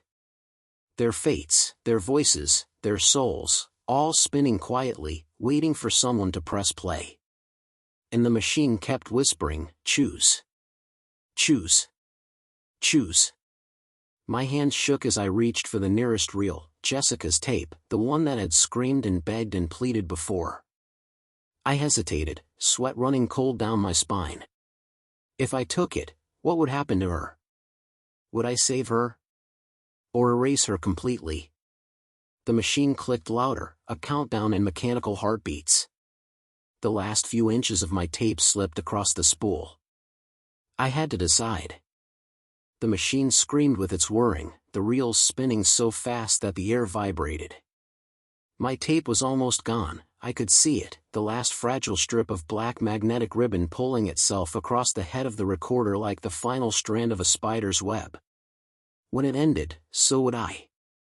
My chest ached, not from panic, but from inevitability. Every beat of my heart felt like a borrowed sound, a playback already decided. The shelves loomed taller around me, groaning and rattling as if thousands of voices inside the tapes were pressing against the plastic, begging, warning, or taunting me. My eyes darted across the rows, searching desperately. Jessica's tape. Derek's tape. Marissa's tape. They were here, glowing faintly with red pinpricks of light, alive with the echoes of their souls. But then, as I stared, I noticed something that made my blood run cold. Every tape bore not just a name, but a date. And not just a date of birth. A date of death. Jessica's tape, Jessica Hale. Born 2001. Died 2023. Derek's tape, Derek Foster. Born 2000. Died 2023. Marissa's tape, Marissa Lynn. Born 2002. Died 2023. Their death years were now. This year. This week. My mouth went dry. They were doomed from the moment we found the recorder. No matter what I did, their tapes had already run their course. They were already over. And then I saw my own reel still turning on the master machine, my name scrawled across it. Michael Graves. Born 2000. Died 2023. The last of my tapes slipped through the machine. A single flutter of black ribbon wound across the spindle, then another, then nothing. But I was still standing. Breathing. Heart pounding. That's when the machine spoke, not in my voice this time, but in thousands of overlapping voices, merging into one monstrous harmony. You cannot end, Michael. Not yet. You were never meant to end. You were meant to replace. The shelves rattled, reels vibrating violently, the entire basement trembling as though it were about to collapse. Dust rained from the ceiling, and the air stank of burning wires. "Choose your reel," the voices demanded. "Or we will choose for you." My shaking hands reached toward Jessica's tape, but I froze. Something inside me whispered, "Don't." If I took her reel, I would not save her. I would become her, trapped inside her life, living her memories, speaking her words. She would vanish, erased like a deleted recording. No. That wasn't salvation. That was theft. I stumbled back, my breath ragged, my mind racing. If every tape already had its end written, if we were all nothing but recordings, then who had written them? Who pressed record in the first place? I turned toward the farthest shelf, deeper into the labyrinth, where a faint glow pulsed.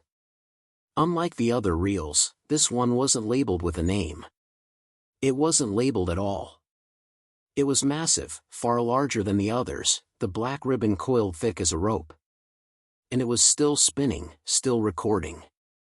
The closer I stepped, the louder the whisper became. Not 1,000 voices now, but one. My own. He walks toward the reel that does not end. He doesn't yet realize what it is. He doesn't realize that all tapes, all stories, all lives, begin here. My knees almost buckled. The realization hit me like a hammer. This wasn't just another reel. This was the master tape. The source. Every life I'd ever known, every word spoken, every fate sealed, it was all wound into this endless spool. The recorder wasn't capturing time. It was writing it. And then I saw it. At the very center of the spinning reel, woven into the magnetic film, was an image, my face. My wide, horrified eyes staring back at me from inside the tape. The machine growled, vibrating so hard the floor cracked beneath my feet. Take your place. Become what you always were. A voice. A recording. An echo. I staggered back, choking on air. No. I wasn't going to let it take me. I wasn't going to let it turn me into just another ghost inside the machine. My gaze darted around the basement, searching for an escape. The shelves were endless, the stairs gone, reality itself breaking apart. And then my eyes landed on the recorder itself. The master machine. The one still running my tape. Its reels had stopped, my ribbon fully spent. Yet it still glowed, still hissed, still waited for me to submit. Unless... What if I didn't choose another tape? What if I ended it entirely? My heart thudded as the idea took hold. If the recorder wrote every life, every moment, then destroying it might erase everything, but it might also free us. No more tapes. No more scripts. No more voices forced to replay their lives.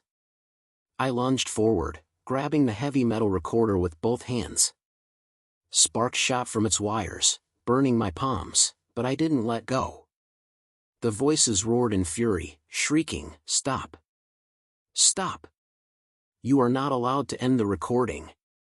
My scream tore out of me, primal and defiant, as I hurled the recorder to the ground with all my strength.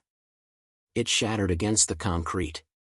The reels snapped, the spindles twisted, the tape spilled out in a wild, writhing storm across the floor. And then, silence. The shelves went dark. The glowing lights blinked out one by one. The voices cut off, strangled mid-scream. The air grew still, heavy with ash and dust. I stood there, trembling, the wreckage of the recorder smoking at my feet. For the first time, there was no narration in my head. No script. No voice telling me what I would do next. Just silence. I was free. Or so I thought. Because as I turned, I saw them, Jessica, Derek, Marissa, standing in the shadows at the edge of the basement. Their faces were pale, eyes hollow, lips moving silently. Their bodies flickered, jittering like static. And then, one by one, they collapsed into heaps of unspooling tape, their reels unraveling across the floor. They hadn't been freed. They had been erased. My stomach twisted in horror. My rebellion hadn't saved them. It had destroyed them. And then, as I staggered back in shock, I heard something. A faint click. Behind me, in the wreckage of the master recorder, one tiny red light blinked on. A single spool still turning. A single tape still playing. I bent down, heart hammering, and saw the label. Michael Graves. Born 2000. Died. The date was still blank. The reels turned. And then my own voice whispered, softer than ever, almost tender. He thinks he ended the story. He hasn't. He only destroyed the copy. The master is still recording. And now, it will never stop. The tape hissed. The red light blinked. And in the silence that followed, I realized the truth. I hadn't broken free. I had only pressed record. Have you ever stumbled upon something that shouldn't exist, and realized it was waiting for you? That was the thought running through my head as we trudged deeper into the forest, our backpacks heavy, the late afternoon sun filtering through the dense canopy in shards of gold. The group had decided on a weekend camping trip, a chance to escape city life, digital screens, responsibilities, to vanish for a while. I never imagined the forest would answer our disappearance with something darker than solitude. We were 5, me, Alex, Kara, Matt, and Jenna. Friends since college, we'd shared laughs, fears, and nights around countless campfires, but nothing like this. It started innocuously. The forest was quiet. Too quiet. No birds chirping, no rustling of small animals, only the occasional crunch of dry leaves under our boots. Every step felt like it carried us deeper into a different world. Guys, are we lost? Kara's voice trembled. I don't think so, Alex replied confidently, holding the map, though he never really looked at it. We just went further than I expected. I tried to joke, but even I felt the creeping unease, the forest pressing in on us. The air was dense, carrying the earthy scent of moss and decaying leaves, but under it, there was a metallic tang I couldn't place. Then we saw them. At first, I thought they were tree stumps, until I noticed the inscriptions. Stone. Gray. Cold. Headstones. They were scattered through a small clearing, partially hidden by overgrown ferns and wildflowers. Each one was carved with names and dates, names that made my blood run cold. I stumbled forward, my heart thudding against my ribs. Michael Graves. I whispered. What? Kara asked, confused. I pointed. There it was, etched cleanly into the cold stone, Michael Graves. Below it, a date, March 14th, 2042. I blinked. My own name. My own date of death. The others followed my gaze. Their faces drained of color as they recognized their own names etched into the stones, dates decades away. Okay, this isn't funny, Matt said. Someone's playing a prank. Jenna shook her head, panic rising.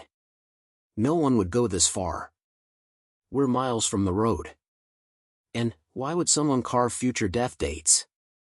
We circled the clearing, each stone chillingly precise. Every one of us had a gravestone here. Not just ours, there were others too, names we didn't recognize, faces we'd never seen. Some of the dates were centuries old, some recent. It was a cemetery of the impossible. A soft wind rustled the trees, carrying whispers that might have been our imagination, or might have been voices drifting from the forest itself. I shivered. This can't be real, Alex muttered. It's just some kind of weird forest memorial or... I don't know. Art project? Art project? I scoffed. An art project with our deaths? Jenna knelt by her stone. Her hands shook as she touched the engraving. Jenna Whitmore. July 9th, 2050. Her lips parted. It's me. My name. My date. No one spoke for a moment. Silence, thick and suffocating. Then the first change happened. Matt's gravestone, the one that had read Matt Rogers. November 22nd, 2045, flickered. Not literally, but the date shifted. Slowly, impossibly, sliding forward by years in a blink, November 22nd, 2038. His eyes went wide. "Did you see that?" he shouted. We all did. Every stone in the clearing shimmered like the surface of disturbed water, names flickering, dates shifting. The forest seemed to pulse with life, as if it had a heartbeat, and that heartbeat was counting down.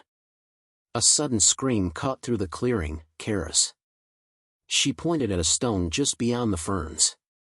Her hands trembled, and her voice barely rose above a whisper. That wasn't here before. It wasn't. A new stone had appeared, smaller, freshly carved. Its surface was slick with moisture, the edges sharp as if it had just been hewn. The name etched there made our stomachs drop, Alex Rivers. December 3rd, 2025. Alex froze. "That's me. Guys," I said, my voice breaking. This is happening now. The stones, they're alive." The wind picked up suddenly, howling through the clearing, and we saw shadows moving between the trees. Not ours, something darker, watching. The forest, once silent, now seemed to breathe around us.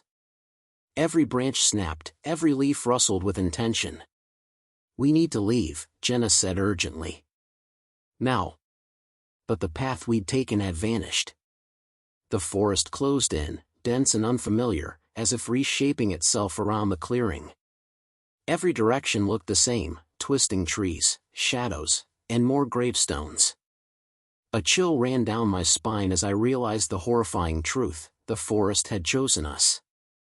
It had known we would come. And it had been waiting for us to find the stones. The last thing I heard before the darkness swallowed our courage was a whisper, low and almost human. "You can't leave, not until your names are carved." The forest seemed alive, a breathing organism that shifted with every step we took. The path we had followed earlier had disappeared entirely, leaving nothing but a dense wall of gnarled trees and underbrush. The clearing with the gravestones was behind us, or so we hoped, but the shadows between the trunks seemed to twist and stretch in impossible directions, warping our sense of distance. "Everyone calm down," I said, though my voice sounded hollow even to my own ears. "We need to stick together. We'll find the path back." Alex's face was pale, eyes wide, hands shaking. "Calm down? Did you see our stones? The dates, they're moving. They're not just in the future anymore. Some of them are, sooner. Closer." Jenna shivered. "Closer? What do you mean?" Matt swallowed hard, pointing at the trees around us. I think it's following us. Or watching. Whatever made those stones, it's still here." The wind whispered through the leaves, carrying something almost like voices, soft, indistinct, yet unmistakably human. They sounded urgent, pleading, chanting. We froze, hearts hammering. Kara pulled her jacket tighter around her. "I don't care what it is. I don't want to find out." I tried to lead the group forward, but every step felt heavier than the last. The forest seemed to bend, reshaping itself, paths looping back toward the clearing were dead ends we hadn't seen before. No matter which way we went, the feeling of being watched intensified. As night began to fall, our fear only deepened. The sky was a dim gray through the thick canopy, almost as if the forest itself was blocking the light. Shadows lengthened unnaturally, wrapping around trees and roots, pressing against us. We decided to set up a temporary camp, no more than a clearing just large enough for our tents. I tried to keep a fire going, but the wood was damp, and the flames sputtered, refusing to burn steadily. Every crackle and snap of the logs echoed like gunshots in the silent forest. While trying to coax the fire to life, I noticed something unsettling. A thin mist was rising from the ground, curling around our legs. And in it, gravestones. Tiny ones, partially formed, sticking out of the soil. They weren't full-sized yet, more like small markers. Some had names carved, others blank, but all of them seemed to pulse faintly, almost alive. "Do you see that?" I asked quietly. The others nodded, dread etched on their faces. "Maybe it's just fog and shadows," Alex said weakly. "I mean, fog makes shapes, right?" "No," Jenna said firmly. "Those aren't shapes. Those are names. I can see them, letters moving." Sure enough, when I looked closer, the faint etchings on the tiny markers twisted and shifted, forming letters I recognized. Our names. Our names again. And new ones, too, names we didn't know, carved into the mist itself, hovering just above the ground as though trying to grow into stones. Then the wind changed. A soft, almost imperceptible sound at first, the rustling of leaves, distant but deliberate. It grew louder, rhythmic. A soft chant. "You cannot leave, you cannot leave, you cannot leave." The words repeated, overlapping, echoing. We all froze. None of us had spoken, yet the voices sounded like an urgent warning, coming from everywhere and nowhere at once. "Matt," Kara whispered.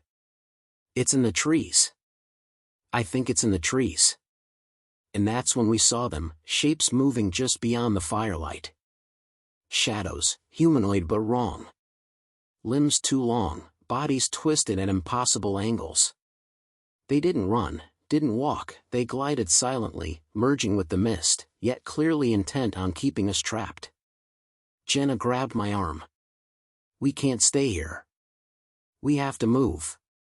But the forest had other plans. When we tried to move toward what we thought was the path, we stumbled upon gravestones where none had been before. Each step we took seemed to plant a marker in the earth, as if the forest itself was marking our deaths. I looked down at one that had appeared in seconds, Michael Graves. March 14th, 2039. I staggered back. The date had moved. It was faster than before, now less than a year away. "No!" I shouted, panic overtaking me. We can't, it's happening too fast." The shadows glided closer.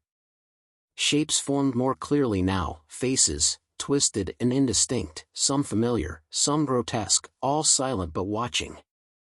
Alex grabbed a stick and swung at one. His hand passed through it like smoke. "It's not real," he whispered, though his voice trembled. It's like a vision. A warning." But warnings weren't enough. That night, sleep wouldn't come. Every crack of a branch sounded like a step toward us, every rustle like the scraping of gravestones forming somewhere in the dark. I lay awake, staring at the mist, seeing names appearing in it, names that belonged to people long dead, and names that had not yet been born. By dawn, the mist had receded, but the terror remained. And when we tried to leave the clearing, we realized the horrifying truth: the forest had no edges. It had no boundaries. Every turn brought us back to the same spot, or to another clearing full of gravestones, some of them ours, some unknown, all of them waiting. And in the distance, a whisper carried faintly on the wind, chilling and clear. "You belong here now, and your dates will come." We understood then that this was not a place we could simply walk out of. It wasn't just a forest, it was a predator. It kept track of its prey, and the gravestones were its way of marking time. Every step we took, every hour that passed, brought the dates closer, and the shadows, whatever they were learning our fears, following our moves. That first night, we learned one crucial, terrifying fact: the forest didn't just want to scare us. It wanted us, and it would not stop until it claimed what it was owed. The morning light did little to comfort us. The forest remained an oppressive, suffocating labyrinth. Every tree looked identical, every shadow seemed to twist unnaturally, and the faint mist still lingered, curling around the base of the trunks like searching fingers. We had wandered all night, trying to find a trail out, but the forest was relentless. Every direction we took either led us back to the same clearing of gravestones or to a new one, eerily precise and freshly carved. It was as if the forest had a memory, a will of its own. I crouched beside one of the newer stones. Kara Simmons. May 18, 2040. The date had shifted again overnight. It was now less than a year away, and her hands trembled as she touched it. This is insane, she whispered. Why is it changing? Why are the dates getting closer? I think it's reacting to us, I said slowly. The forest, the stones, they're alive in some way. The more we move, the faster it marks us. Jenna's voice shook. So what do we do? Do we stop moving? Do we just sit here and wait to die? No, Matt said sharply. We figure out the rules. There has to be a pattern. It's not random. We spent the next hour studying the stones, circling them carefully. That's when Alex noticed something. The arrangement wasn't chaotic. Each gravestone was placed in relation to the others, forming a rough map, like constellations across the forest floor. Look, he said, pointing. If you follow the stones in order of the dates, it leads somewhere. Or it used to. We followed his logic, stepping carefully from stone to stone. Each step forward felt heavier than the last, as if the forest itself were pressing down on us.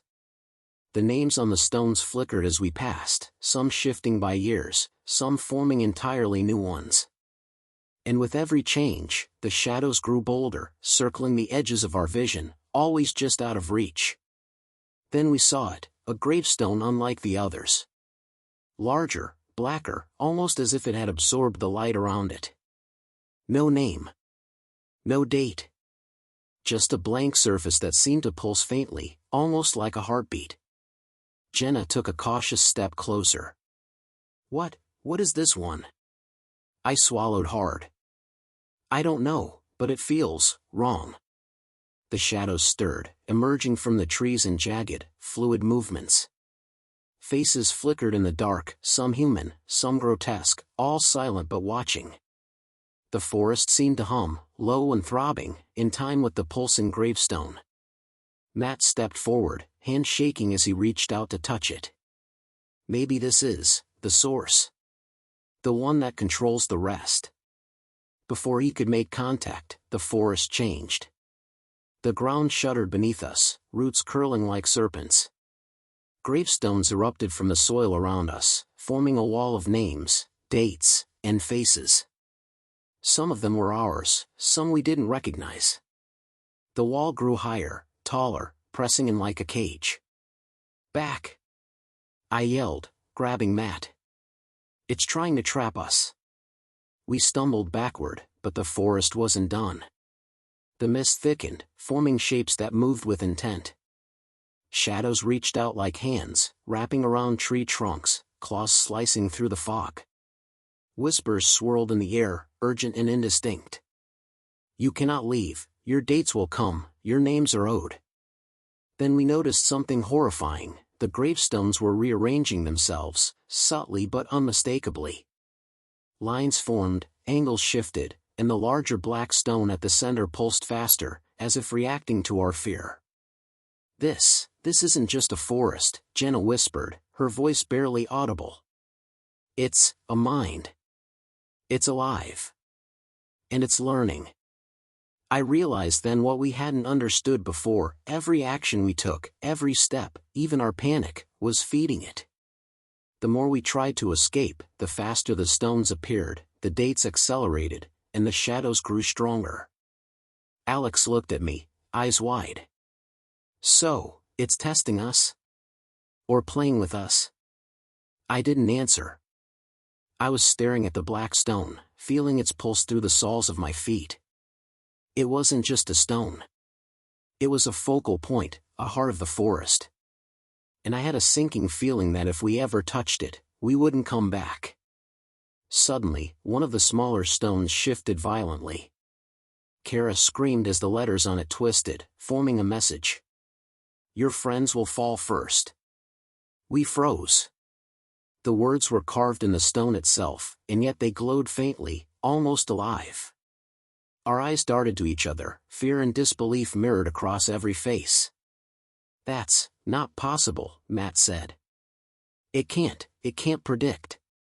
A shadow darted between the trees, faster than anything humanly possible. It brushed against Jenna's shoulder, leaving her shaking and pale. The forest hummed again, pulsing with a rhythm that matched our pounding hearts. Gravestones shifted violently, rearranging themselves. Some of our dates moved forward again, now dangerously close. In the black stone, it pulsed faster than ever, like a warning, or a heartbeat counting down to something none of us could see. We have to figure this out, I said, voice cracking. There's a pattern, I know it. If we don't, the dates, the forest, it will take us. But just as I spoke, a new gravestone erupted from the ground directly in front of me. It was my name, freshly carved, but the date had already come, March 14th, 2025, today. I stumbled back, heart pounding, blood running cold. The forest's whispers grew louder, almost deafening now. You belong here, your date has come. The mist thickened around us, and I realized with terror, tonight, one of us would die. And the forest had decided who. The sun sank behind the dense canopy, plunging the forest into a twilight that seemed unnaturally dark. Even the fading light felt filtered, muted by the trees that loomed overhead, casting elongated shadows that slithered along the ground like living creatures. We huddled around the dying embers of our fire, too afraid to light it again. Each crackle of wood sounded like the snap of bone. The forest around us was alive, shifting subtly with every twitch of a branch, every whisper of wind. Listen, Jenna whispered, eyes wide. Do you hear that? A soft rustling came from the perimeter of our clearing. At first, I thought it was an animal, but then the sound grew more deliberate. It wasn't scuttling or crawling. It was moving in steps, slow but purposeful. Alex's face drained of color. It's coming closer. Before anyone could react, a shadow emerged from the mist. Not one of the silhouettes we had glimpsed before, this was larger, more defined, humanoid but twisted, elongated. Its movements were fluid, like smoke, yet it had presence, intent. Kara screamed, stumbling backward. The shadow reached toward her, and suddenly gravestones erupted from the soil in rapid succession, forming jagged walls between us. The forest wasn't just stalking us, it was attacking, shaping the ground to trap its prey. Run! I shouted. We scattered, but the forest had no clear paths. Every direction seemed to loop back to the same clearing, and the gravestones shifted constantly, blocking escape. My eyes fell on the black stone at the center, it pulsed faster, like a heartbeat, and the shadows seemed to respond to it, moving with alarming coordination. Matt! Jenna screamed. He had tripped and fallen against a stone, his hands pressed against the cold surface. The letters began to twist violently under his touch, forming a single horrifying message. He is ours first. Matt's eyes widened in terror. He tried to pull away, but the stone's surface rippled, almost like liquid metal. The shadows converged on him, limbs stretching impossibly. We could only watch as one reached through the mist, brushing his shoulder, pulling him into the darkness. His scream echoed like it was coming from everywhere at once, and then it was gone. No, no, no, no! Kara shrieked, collapsing to her knees. The black stone pulsed violently. Gravestones around us vibrated, their letters twisting and morphing. Names moved, dates shifted, each change a countdown closer to death. The forest was alive, and it had claimed its first victim. Jenna grabbed my arm. We have to stick together. Now more than ever. I nodded, heart pounding, but my thoughts were a whirlwind. How had the forest chosen Matt? Was it random? Or was there a reason? Every step we had taken, every glance, every moment of fear, it all seemed to feed the forest's intelligence. The mist thickened, and I realized something terrifying: the gravestones were reactive. They weren't just markers. They were tools, traps, indicators of the forest's will. Each movement we made accelerated the dates, shifted the stones, and strengthened the shadows. Kara was shaking violently. "We need to fight back," she said. "We can't just wait for it to kill us all." "How?" I asked. "What do we fight? The forest?" But the forest answered. From the mist, gravestones slowly rose, forming an impossible wall around us. And then, a soft whispering carried through the clearing, low and omnipresent. One by one, the forest decides." I looked at the black stone again. Its pulsing was synchronized with the whispers, and a thought struck me: the stone isn't just the heart of the forest, it's a conductor. Everything moves according to it. Everything obeys it. Jenna touched the black stone, trembling. The surface rippled under her fingers, forming shapes, our faces, contorted in fear, carved in real time. Then, letters began forming beside them. "The others will follow. Escape is futile." Panic erupted. Kara screamed, and we bolted in different directions, but the forest responded immediately. Shadows surged from every side, converging like hunting dogs. Roots rose from the ground, tripping us, tearing at our clothes, scratching our skin. The gravestones moved, closing gaps, sealing paths, cutting off escape. I ran blindly, hearing whispers in every direction. "Your name will be next, your date draws near." Somehow, I made it back to the black stone. It pulsed violently under my hands, almost as if it was laughing. The forest seemed to recoil slightly, opening a narrow path forward. Without thinking, I grabbed Kara and Jenna, and we sprinted into the thinning mist. The sound of Matt's scream lingered in my mind. We didn't look back. Even as the sun sank completely and darkness swallowed the forest, we ran, guided by instinct. But the black stone's pulse still echoed in our chests, relentless, mocking, counting down the remaining lives it had claimed. As we stumbled into a small clearing, exhausted and terrified, I noticed something new: gravestones forming in the mist ahead, faint at first, but growing sharper by the second. And etched into one of them, a date that made my stomach twist. Michael Graves. March 14th, 2025, tonight. The forest had marked me. And I realized with chilling certainty, it wasn't done yet. Not by a long shot. We didn't stop running until our lungs burned and our legs threatened to give out. The forest seemed to stretch endlessly, each step bringing us deeper into its oppressive heart. The mist clung to our skin, thick and cold, making every movement sluggish. Behind us, the black stone's pulse echoed in our minds, a grim reminder that time was not on our side. "Where are we even going?" Kara gasped, eyes darting frantically. "Every turn leads back to the stones." Jenna shook her head, voice trembling. "We need to find shelter. We can't run forever. The forest, it's learning us. It knows what we fear." I swallowed hard, thinking of Matt. His scream still haunted me, a ghostly echo that made my stomach churn. The forest hadn't just marked him, it had claimed him. And now it had marked me. "Look!" Alex shouted suddenly, pointing ahead. We stumbled into another clearing. Unlike the others, this one was partially sunlit, though the light seemed unnatural, almost dimmed as if filtered through a thick, gray veil. At first glance, it appeared safe.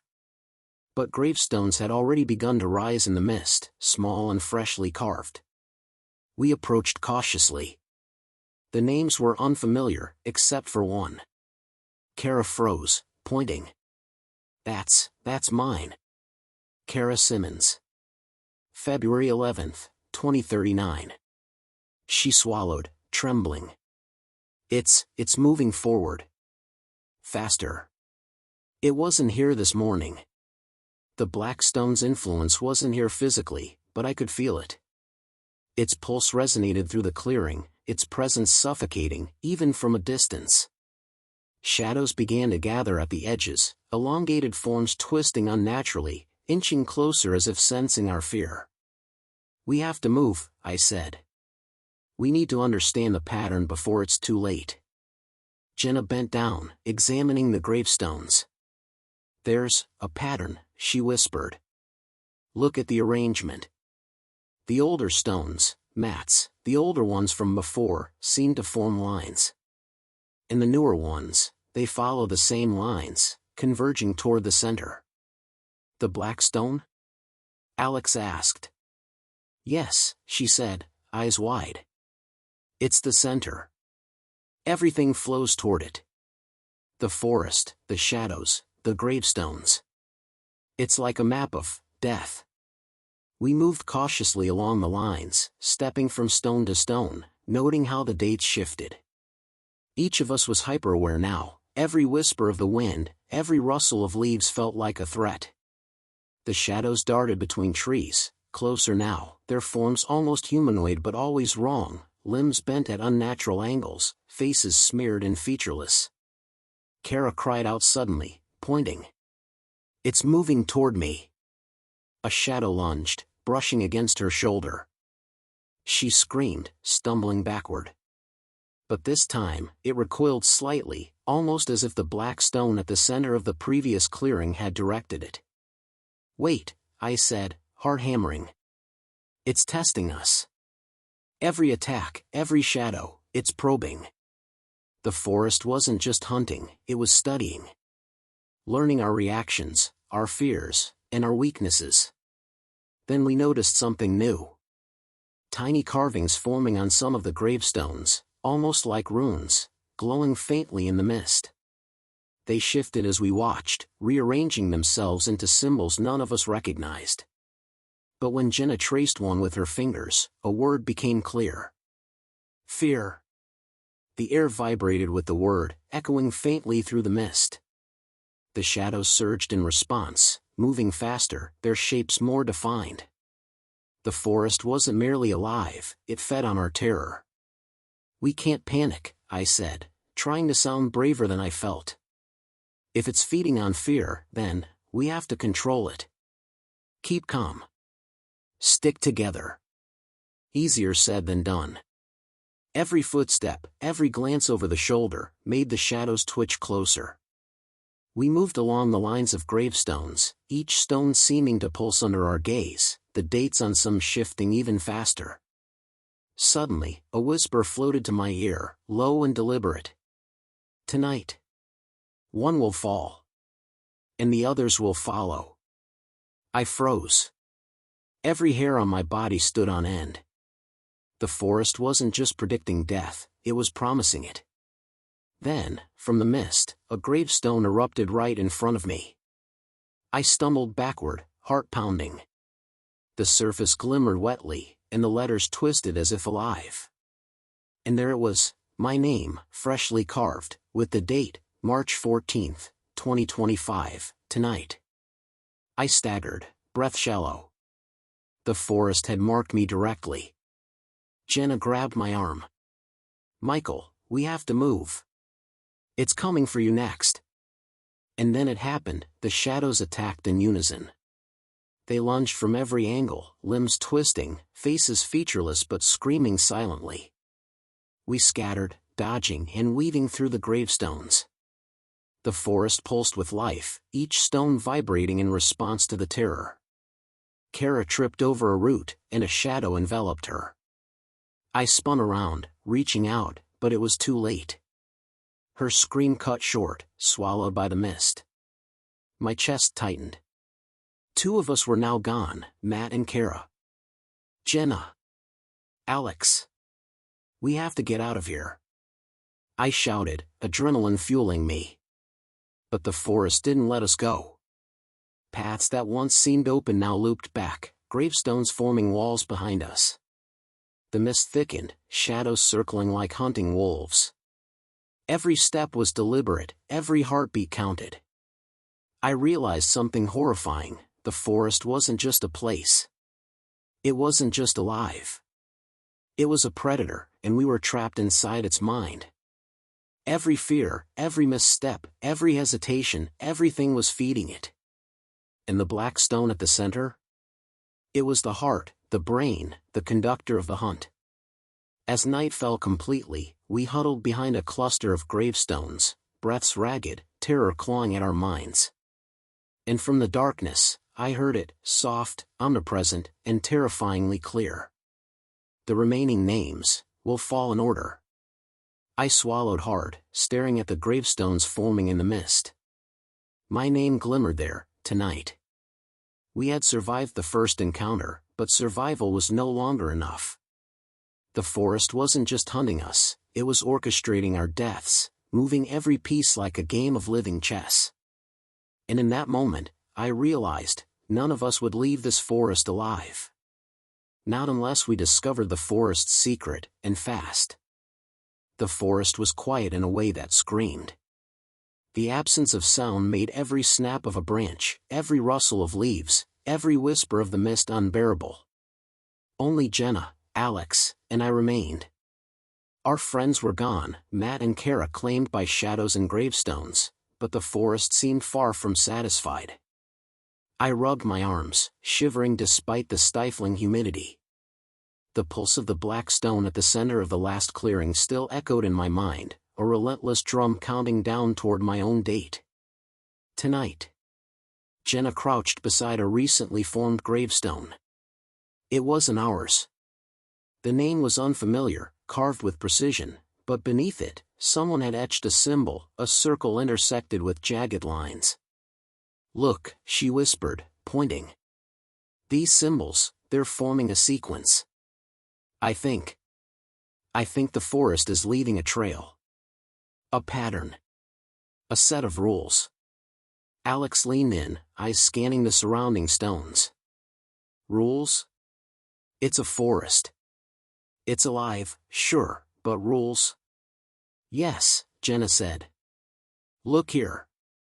She traced a line through the stones, following the symbols. The oldest gravestones always point to the newest ones. The dates are accelerating in order, not randomly. It's like a system. If we understand it, maybe we can predict, or even manipulate it. I swallowed hard. Or maybe we just die trying. A sudden rustle made us spin. Shadows darted between the trees, closer than before. They didn't move naturally, their speed was impossible, limbs twisting unnaturally, faces warped and hollow. They were testing us, probing our reactions, learning our fear. I clenched my fists. We can't panic. We have to stay calm. Every bit of fear, it feeds them. Alex nodded, swallowing nervously. "So, we follow the rules?" Jenna pointed to a series of gravestones forming a jagged path through the mist. "If the forest operates on a sequence, then this path, these stones, they may lead us to safety. Or at least delay the next selection." We moved cautiously, each step calculated. Every gravestone we passed seemed to react, letters twisting slightly, dates inching forward. The mist thickened, curling around our ankles like icy hands. Suddenly, a gravestone erupted directly in front of me. My name glimmered, freshly carved, Michael Graves. March 14th, 2025, tonight. I froze. The shadows stirred immediately, converging from the edges of the mist. The black stone's pulse thrummed in my chest. My heart pounded so hard I thought it might explode. Jenna grabbed my arm. "We can't stop. If it's counting down, hesitation kills." We ran.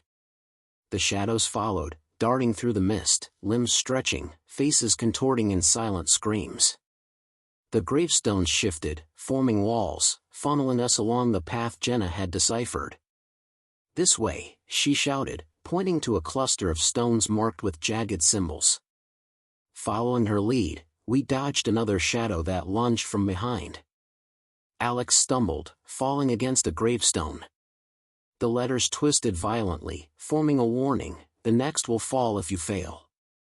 He scrambled to his feet, shaking. I can't keep up. Then don't think. I yelled. Just run. The forest wasn't random. Every step, every choice, every twitch of fear was recorded, processed, and used against us. Gravestones shifted, dates accelerated, and the shadows responded. At last, we reached a small clearing. Here, the symbols on the gravestones formed a circle, surrounding a patch of untouched ground. The mist thinned slightly, and for the first time, I felt a flicker of hope.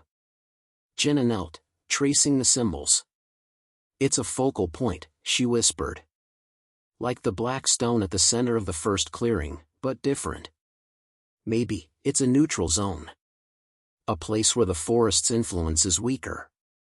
Alex sank to the ground, panting. So, this is our chance? Maybe, Jenna said. We rest, we observe, we try to understand. If we figure out the rules, maybe we can survive the night. Maybe we can outsmart it. But the forest had other ideas. From the edges of the clearing, shadows swirled, forming shapes that mimicked our own movements.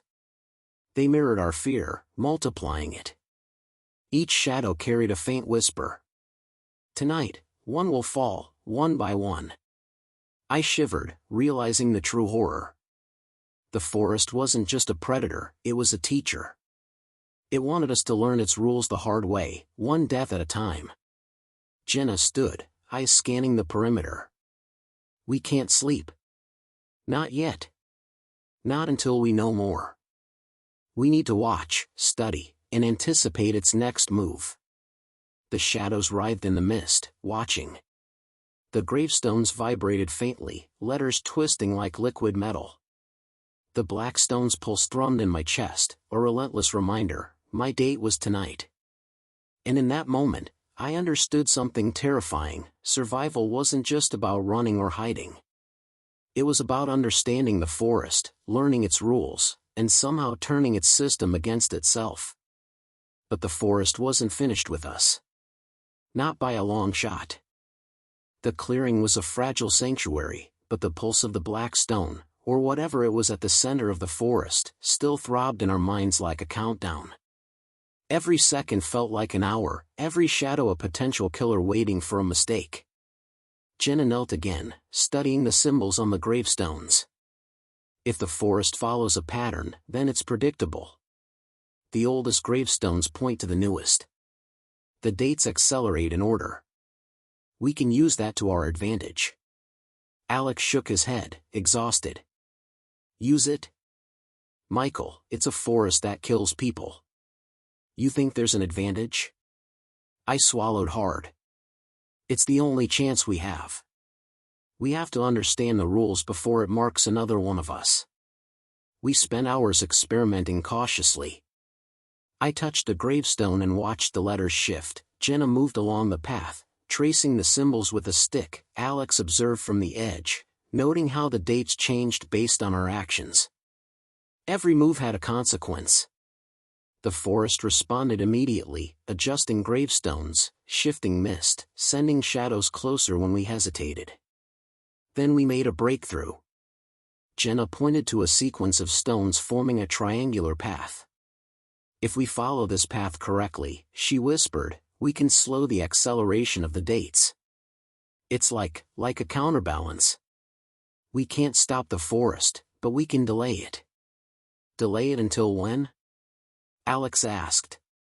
Until dawn, Jenna said grimly. Or until we figure out the next part of the rules. We carefully traced the triangle, each step deliberate, each movement calculated. The shadows tested us, darting out to touch, to scare, to provoke panic.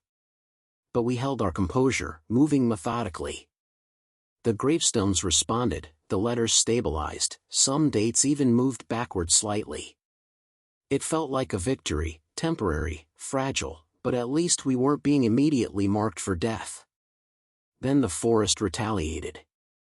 From the mist, a new shadow appeared, larger than any we'd seen. It didn't glide or twist. It stood, humanoid but wrong, limbs jagged, face featureless yet somehow familiar.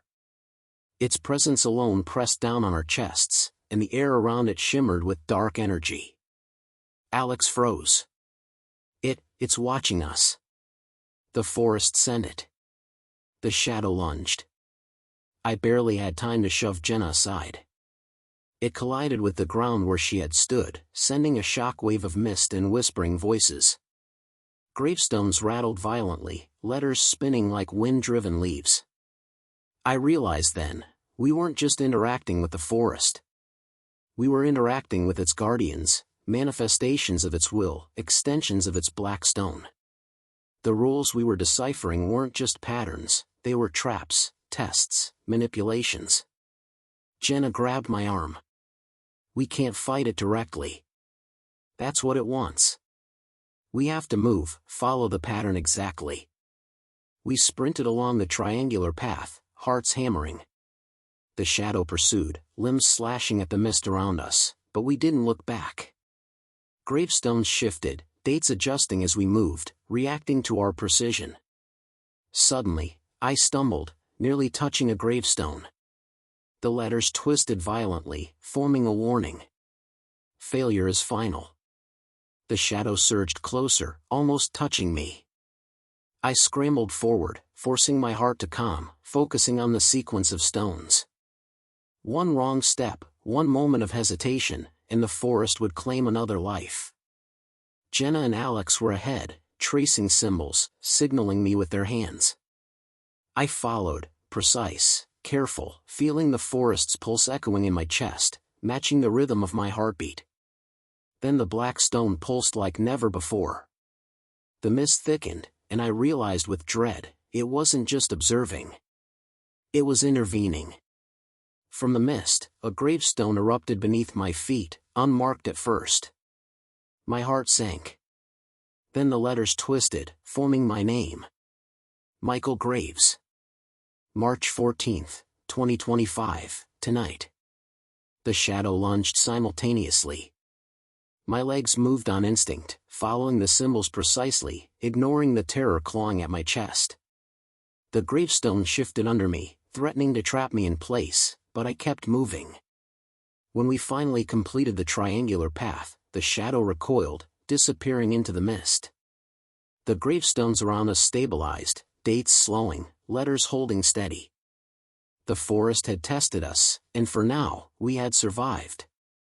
Jenna sank to the ground, breathing heavily. We can manipulate it. Just a little. But it's learning faster than we are. Alex looked at me, pale. So, what's next? We can't keep running in circles forever. It's going to mark one of us tonight. That's inevitable. I nodded grimly, staring at my name etched into the gravestone. I know. And I think. I know what it wants. It wants fear. Panic. Chaos. If we stay calm, if we follow the patterns, maybe we can survive until dawn. But if we hesitate, one of us dies. The forest was no longer a place, it was a predator, a teacher, a judge. And the black stone pulsed relentlessly in my mind, counting down the hours until it claimed me. As the shadows closed in from the edges of the clearing, whispering my name, I realized something else. Survival wouldn't just be about understanding the rules. It would be about confronting the forest itself, and the darkness within ourselves. Night deepened, swallowing the clearing in a suffocating darkness. The mist was thicker now, curling around us like icy tendrils that refused to let go. Every breath felt heavy, every movement sluggish, as though the forest itself pressed against our bodies, testing our resolve. I could feel it, the pulse of the black stone, relentless, counting down the seconds until my date arrived. The gravestones around us glimmered faintly in the gloom, letters shifting as though alive. My name stared back at me, carved freshly into one of the stones, Michael Graves. March 14th, 2025, tonight. Jenna crouched beside another gravestone, tracing the jagged symbols. The forest reacts to fear, yes, but it also reacts to our focus. The more we understand the sequence, the more it struggles to accelerate the deaths. Alex's hands trembled. So, what? We just study it all night while it's hunting us? Yes, Jenna said, eyes darting around the mist. We survive by controlling our fear. One misstep, and it chooses the next victim. A sudden rustling in the shadows made all of us freeze. Shapes twisted unnaturally, flickering in and out of the corner of our eyes. The shadows had grown more coordinated, moving as a single entity, circling us like predators stalking prey. Then it happened, a shadow lunged directly at me, faster than anything humanly possible. I stumbled backward, heart hammering, barely managing to dodge. The gravestones vibrated violently, letters spinning, dates on several stones jumping forward in warning. Michael! Jenna screamed. Run! I sprinted, following the triangular path we had discovered, every step precise, every movement deliberate. The shadows pursued, limbs twisting grotesquely, faces smearing and shifting, echoing our own fears back at us. I could feel the black stone pulsing in my chest, faster and faster. Suddenly, I tripped over a root. My hand slammed into a gravestone, and the letters twisted violently, forming a single, horrifying message. Your time is now. The shadow lunged again, almost touching me. My chest constricted with panic, but I forced myself to stay calm, recalling Jenna's words. Focus on the sequence. Follow the pattern. Ignore the fear. I jumped, narrowly avoiding the shadow's grasp, and landed on the next gravestone in the sequence. The shadow recoiled slightly, almost like it had been repelled by the correct movement. Jenna's voice pierced the mist. You're doing it. Keep moving. Don't stop. I scrambled to follow the rest of the pattern, heart pounding so violently it felt like it might burst. Every step was a test, every misstep a potential death sentence. Gravestones rattled violently as letters and dates shifted, reacting to my fear, my hesitation, my pulse. Then, from the mist, another shadow emerged, larger, slower, but more deliberate. It blocked the path ahead, forcing me to stop. My chest constricted. I was trapped. Michael! Jenna shouted from behind. Use the symbols. Trace the path with your hands if you have to. I reached out, touching the gravestones along the triangular sequence. Symbols glowed faintly under my fingers, guiding me through the darkness. The larger shadow hesitated, recoiling as if aware of the rules I had discovered. But the forest wasn't done. From the mist, gravestones erupted suddenly around me, forming walls that threatened to trap me completely. The pulse of the black stone intensified, echoing in my chest like a drumbeat counting down to oblivion. I froze for just a second too long, and the shadow struck. Limbs whipped through the air, brushing my shoulder, sending a wave of icy fear through my body. The letters on the gravestones spun violently, dates jumping forward. I gasped, forcing my hands onto the correct sequence again. Slowly, almost painfully, the letters began to stabilize. Jenna grabbed my arm, pulling me along. Come on. Keep moving. We stumbled through the mist, following the sequence of gravestones and symbols. Each correct step seemed to repel the shadows, each mistake accelerated the dates. The forest was alive, aware, and adapting, but for the first time, I realized that we could influence it. Finally, we reached a small clearing where the mist thinned slightly. The shadows paused at the edge, writhing and flickering, but not advancing further. Gravestones vibrated, letters twisting faintly but not violently. I collapsed to the ground, gasping. My chest heaved, and the pulse in my mind slowed just slightly. We survived it, I whispered, though my voice was barely audible over the echoing whispers of the forest. One remains, one will fall. Jenna helped me to my feet. We're not safe yet, she said grimly. But we know the rules now. We can survive if we keep our focus. If we stay calm and follow the pattern. Alex sank to the ground, shaking. And if we don't? I swallowed hard, staring at the gravestones forming faint sequences in the mist. Then it's going to take me next. And then, it will move on to one of you. The forest was no longer just a threat. It was a predator, a puzzle, a living machine counting down the deaths of its victims. And tonight, it had shown its first direct strike. We huddled together, trying to regain our strength, knowing that dawn might be our only salvation. But even as we rested, the black stone's pulse echoed in my chest, reminding me that our survival depended on mastering the forest, and mastering our fear, before it was too late. The clearing was silent now, but it was a silence that gnawed at our nerves. Every shadow lurking in the mist seemed to watch us from just beyond our vision. Each gravestone around us pulsed faintly, letters shifting subtly like the forest itself was breathing. I could still feel the relentless pulse of the black stone hammering in my chest, a reminder that my date tonight was fast approaching. Jenna paced, tracing the symbols etched across the gravestones again. We've figured out how to slow it, but that only gives us minutes, not hours. We need to manipulate the pattern more aggressively, or someone will die. Alex shivered. Manipulate it? You mean, trick it? The forest? How? Jenna stopped pacing, eyes dark. The forest reacts to fear, yes, but it also reacts to attention. We've been following the sequence carefully, letting it dictate our movement. But what if we misdirect it? Feed it false sequences? I felt my stomach tighten. And if we get it wrong? Jenna's lips pressed into a thin line. Then it kills us faster. The weight of our choices pressed down. We had survived attacks, deciphered patterns, and even repelled shadows by following the sequences, but now, we had to take control.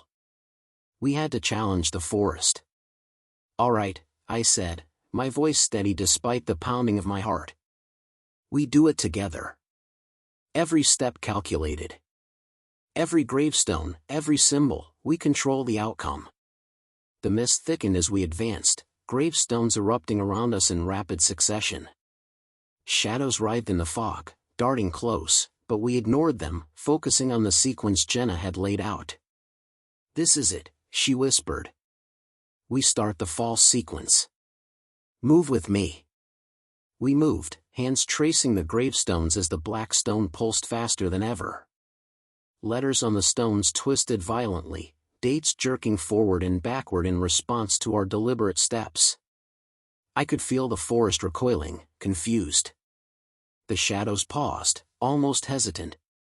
But the forest was cunning. It adapted quickly. From the mist, a large shadow surged forward, far faster than anything we had seen. Limbs flailed, reaching for us with jagged precision. I ducked just in time as it crashed into the gravestones beside me, sending letters spinning like leaves caught in a storm. Jenna shouted, "Keep moving. Don't stop." We pressed on, following the false sequence exactly. Each gravestone we touched seemed to stabilize briefly, then react violently as if the forest was arguing with our deception. I glanced at my own gravestone, it shimmered faintly, letters trembling. My date tonight loomed closer. Then something horrifying happened. A gravestone erupted in the mist directly in front of Alex. Letters twisted violently, spelling his name, Alex Turner. March 14th, 2025, tonight. Alex screamed, stumbling backward. No! No! That's not. Jenna grabbed him, dragging him along the path. It's a test. Keep moving. If you panic, it's over. The shadows surged again, this time with coordination I hadn't seen before. They lunged, weaving between gravestones, pushing us toward the edges of the clearing. The black stone pulsed violently, a relentless drum counting down the seconds. I forced my focus back to the false sequence. Each gravestone I touched felt like a lifeline. I could feel the forest fighting, adapting, reshaping the gravestones around us, trying to force us into mistakes. But we pressed on, moving as one. Finally, we reached a cluster of gravestones forming a semicircle, the focal point Jenna had identified earlier. The shadows paused at the edges of the mist, flickering and twisting, uncertain. "We did it," Jenna whispered, voice trembling. "We've manipulated it, for now." I sank to my knees, breathing heavily. My chest ached, pulse hammering. The gravestones around me vibrated, letters stabilizing just enough to give me a momentary sense of relief. But the forest wasn't finished. From the edge of the clearing, a whisper echoed, low and omnipresent. "One, tonight, cannot be delayed." I froze. The black stone pulsed in my chest, faster than ever. My date, it was imminent. Jenna placed a hand on my shoulder. "Michael, we bought ourselves time. But now, we face it directly. The forest wants you next. And it won't be fooled again." I swallowed hard, staring at the gravestones forming the false sequence. The shadows writhed, moving closer with deliberate intent, testing, observing, waiting for me to falter. "We survived together," I said, gripping Jenna and Alex's hands. "Whatever comes, we face it as one." The mist thickened around us, and the black stone's pulse intensified. Gravestones shook violently, letters spinning, dates leaping forward. And from the darkness, I heard it, a whisper that chilled my blood. "Tonight, one falls, and the others will follow." I realized with chilling clarity, the forest was preparing its strike. The false sequence had delayed the inevitable, but it had also provoked it. And now, it would come for me. The mist thickened to a suffocating fog, curling around our bodies like icy fingers. The black stone's pulse resonated in my chest, relentless, unyielding. "Tonight." The date etched into the gravestone glared at me from the shadows, Michael Graves. March 14th, 2025, tonight. Every heartbeat echoed like a drum, counting down the seconds until the forest claimed me. Jenna and Alex stayed close, their hands gripping mine, eyes wide with fear but determined. "We follow the path," Jenna whispered. "No mistakes. One wrong move, it's over." The gravestones around us vibrated violently, letters twisting as if alive. Shadows shifted, their movements coordinated, deliberate, and faster than anything human. From the mist, a large form emerged, its limbs elongated, face twisted, yet disturbingly familiar. It wasn't just a shadow. It was him. Matt. I froze. My chest tightened. His eyes, or the hollow voids where his eyes should have been, locked onto me. He raised a hand, gnarled and twisting, and the gravestones around us began to surge violently, letters spinning, dates jerking forward. "Michael," Jenna's voice trembled. "It's using them. The forest, it's using our friends. All of them." Alex swallowed hard. "So, Matt, Kara, they're gone, but this thing, it's pretending, or controlling them." Before I could answer, the shadow lunged. I barely rolled aside, scraping against the mossy ground. The gravestones shook violently, letters spinning, dates leaping forward. The black stone pulsed in my chest, faster than ever. The forest was aware. It knew my fear. We pressed forward along the triangular path, hands tracing symbols etched into gravestones. Each step had to be exact. Each mistake could be fatal. The shadows followed, darting closer, limbs twisting impossibly, faces contorting with silent screams. I glanced at my gravestone. The letters shimmered, pulsing with the black stone's rhythm. My date loomed ever closer. Panic clawed at my mind, but I forced myself to focus. We had learned to manipulate the forest, but only slightly. Tonight, it would not tolerate hesitation. The mist parted slightly, revealing a clearing filled with gravestones forming a jagged circle. In the center pulsed the black stone, larger than ever, throbbing with a dark energy that seemed to warp the very air. Shadows writhed around it, a wriggling mass of darkness and intent. "This is it," Jenna whispered. "The heart of the forest. If we survive this, we might make it to dawn." I swallowed hard. "And if we fail?" Her lips pressed into a thin line. "Then, it takes you." "Tonight." We advanced, carefully following the sequence of gravestones. The shadows lashed at us, testing our resolve. Each gravestone we touched pulsed faintly, letters stabilizing momentarily. But the black stone's influence was overwhelming. The mist thickened, obscuring our vision. The shadows surged faster, almost as if the forest sensed my impending death. Then, the impossible happened. The black stone pulsed violently, and the gravestones around me erupted from the ground, forming walls that trapped me in a tight circle. Shadows lunged from every side. I forced myself to breathe. Focus. Follow the pattern. One gravestone at a time. Each touch slowed the letters, each symbol traced repelled the shadows momentarily. My chest burned, lungs screaming for air, but I moved deliberately. From the mist, a voice, low, omnipresent, chilling, whispered directly into my mind. "Tonight, one falls, and the others will follow." The shadows converged, limbs lashing at me, shapes twisting impossibly. I pressed my hands to the gravestones, following the symbols perfectly, my mind a laser of focus. Letters stabilized. Dates slowed. The pulse in my chest began to sync with my heartbeat, rather than dictate it. Then, the forest made its final test. A shadow erupted directly from the black stone, humanoid, massive, and writhing. It lunged at me with impossible speed. My hands slammed onto the gravestone sequence, tracing every symbol, forcing the letters to stabilize. The shadow froze mid-lunge, suspended, almost screaming silently in the air. I took a deep breath. The black stone's pulse slowed, the shadows recoiled slightly. The forest hissed through the mist, a sound like wind over broken glass. I realized something terrifying and exhilarating. It could be resisted. With Jenna and Alex at my side, we moved in unison, tracing the gravestones in perfect synchronization. The shadows shrieked, recoiling. The mist thinned slightly. Letters on the gravestones stopped spinning. Dates stabilized. The black stone pulsed one last, furious time, and then, silence. For a moment, the forest held its breath. Then, I noticed the gravestones forming a new sequence.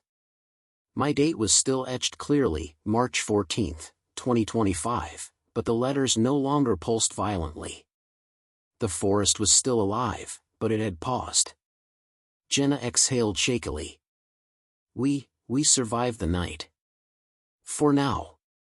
Alex shook his head, pale but alive. "I can't believe it. We actually did it." I stared at the black stone, feeling the pulse in my chest slow to a human rhythm. But I knew deep down, it wasn't over.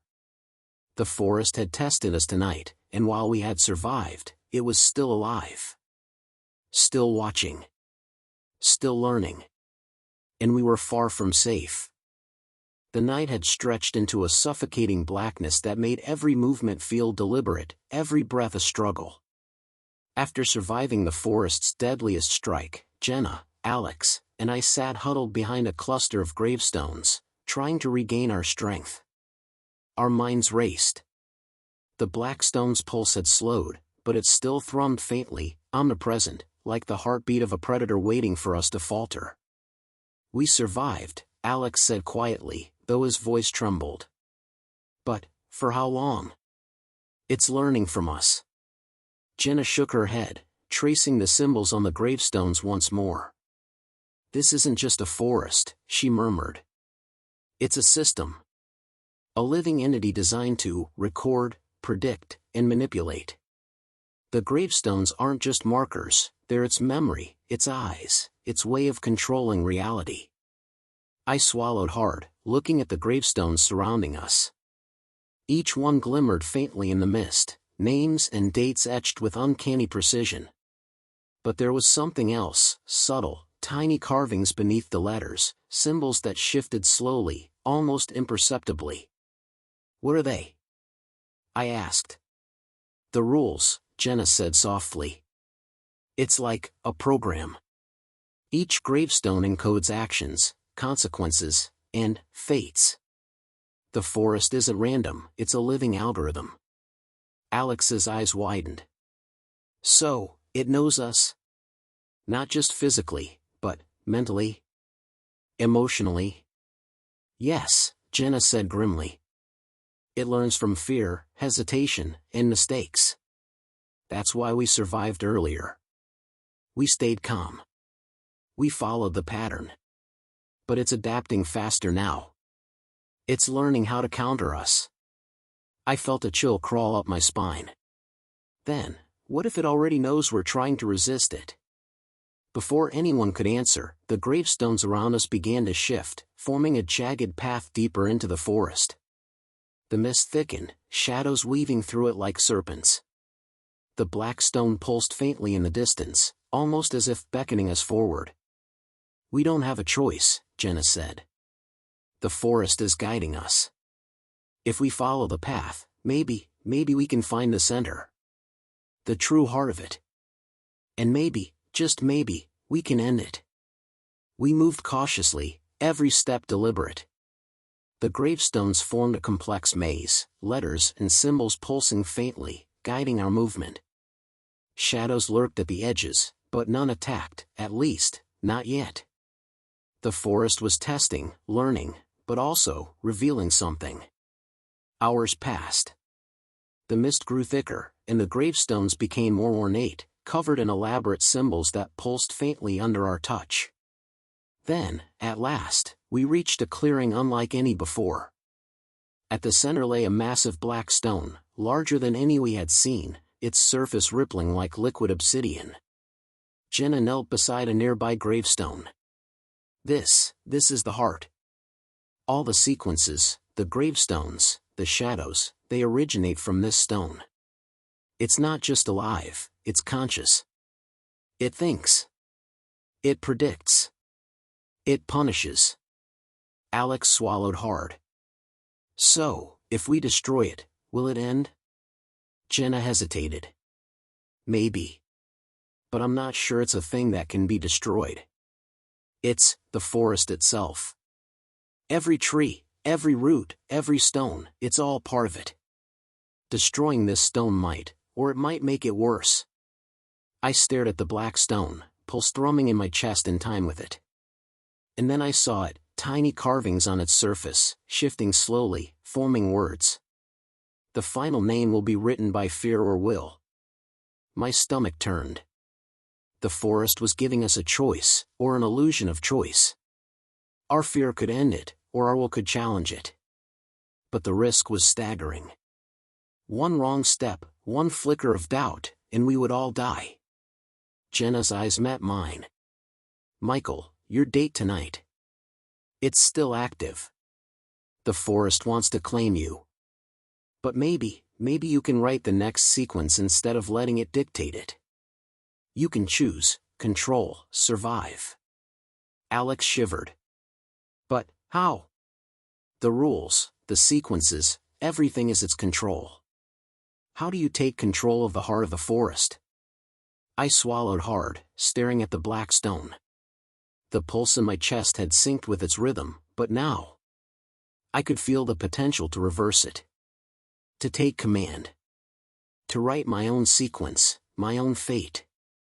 But the forest would not give it freely. From the edges of the clearing, shadows surged, writhing and twisting, shapes of those we had lost flickering among them, Matt, Kara, others. They whispered, a chorus of torment, testing my resolve. "You cannot escape. You will fail. Tonight, it is yours." I forced myself to breathe, forcing calm into my mind. Fear had no place here. Hesitation would be death. I had to act, to think, to impose my will. To survive. Jenna and Alex flanked me, hands gripping mine. Together, we traced the gravestone sequences leading to the black stone. I placed my hands on its rippling surface, closing my eyes, focusing all my energy on the rhythm, the symbols, the sequences we had learned. The shadows recoiled violently, mist surging in response to my intent. Letters on the gravestones shifted, pulsing with a new rhythm, my rhythm. For the first time, I realized, I was influencing the forest. Controlling it. Resisting it. The black stone pulsed one last time, a deafening heartbeat in my mind. And then, the clearing fell silent. For now, the forest had paused. The clearing was deathly silent. The black stone pulsed faintly beneath my hands, its obsidian surface rippling like liquid darkness. For the first time, I realized I could feel it, the forest's consciousness, the intricate patterns of gravestones, the sequences, the shadows, they all connected to it. And for the first time, I sensed that it could also feel me. Jenna and Alex stood close, hands gripping mine, eyes wide with anticipation and fear. "Michael," Jenna whispered, her voice trembling, "this is it. Your choice. Control it, or it controls you." I swallowed hard, feeling the pulse in my chest sinking with the black stone's heartbeat. My date, my death, loomed like a jagged line etched into time, March 14th, 2025, tonight. The forest had hunted me relentlessly, tested me, manipulated us all. But now, for the first time, I realized it could be challenged. I focused, drawing every lesson we had learned, the patterns of the gravestones, the reactions of the shadows, the rhythm of the black stone itself. Fear was useless. Panic was death. Only control could save me. Slowly, deliberately, I traced the sequences etched into the surrounding gravestones. Symbols pulsed under my fingers, shifting slightly, adapting to my intent. The mist churned violently, shadows twisting into grotesque shapes, voices whispering. "You cannot survive. You will fail. Tonight, it is yours." I ignored them. I traced the symbols with precision, pouring every ounce of willpower into the rhythm, the sequences, the logic of the forest itself. Then, a realization struck me, the gravestones weren't just memory, they were a code. Every sequence, every symbol, every date etched into stone was a part of the forest's consciousness. If I could write my own sequence, rewrite the rules, I could alter the forest's reality itself. I pressed my hands firmly on the black stone, feeling the pulse intensify. Shadows surged, forming the twisted shapes of my lost friends, Matt, Kara, and others, mocking, taunting, clawing at the edges of the clearing. But I focused, imagining a new sequence, one that preserved life, that delayed the deaths, that reversed the acceleration of the gravestones. The black stone pulsed violently in response. The shadows writhed, shrieking silently, their forms destabilizing. Letters on the gravestones spun wildly, then began to stabilize, this time, under my influence. My heart pounded, sweat dripping into my eyes, but I kept moving, tracing the sequences, imprinting my will onto the forest itself. Then it happened, the pulse of the black stone slowed, shadows faltered, mist receded. I felt a rush of power, a terrifying, intoxicating control over the forest. The gravestones shimmered faintly, names and dates flickering as if uncertain. I was rewriting reality. And then the final whisper came, not a threat, but a question. "Who will write the last name?" I froze. The truth hit me like ice water. The forest's final test wasn't just survival, it was a choice. Someone had to claim ultimate control, someone had to impose their will completely, or the forest would claim another life. Jenna and Alex watched me, fear and trust in their eyes. "It's you," Jenna said softly. You have to decide." I looked at my gravestone. My date was etched clearly. My fear tempted me, whispered for surrender. But I realized something even darker, the forest didn't want me dead just for the sake of it. It wanted submission. It wanted me to let it write my name. I took a deep breath, closing my eyes. With deliberate force, I imagine a new final name, not mine, but the forest's own. The forest of silent names ends here. The black stone pulsed once, violently, then shattered like glass. Shadows screamed, twisting into nothingness. The gravestones trembled, letters spinning, dates collapsing backward. The mist evaporated, leaving the clearing eerily silent, moonlight streaming through the trees. Jenna and Alex stared, mouths open. Is it over? Alex whispered. I let out a shaky breath. It's over, but only because I forced it to be. The forest wanted a final name, and I wrote it. We looked around the clearing. The gravestones remained, but their letters were now static, unchanging. The black stone was gone. The shadows had vanished. The forest itself seemed dormant, silent, but I knew, deep down, it was still alive. Watching. Waiting.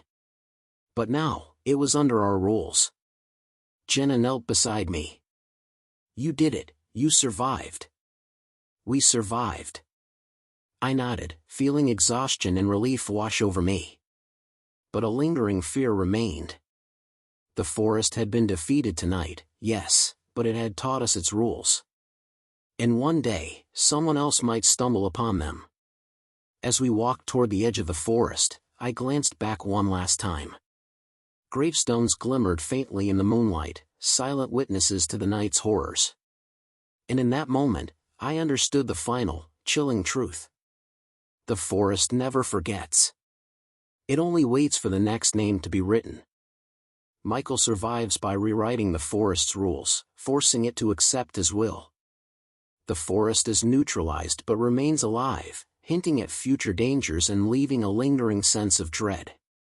The opening hook, names etched into gravestones predicting deaths, has been resolved in an unexpected way. The protagonist doesn't just survive, he changes the system itself.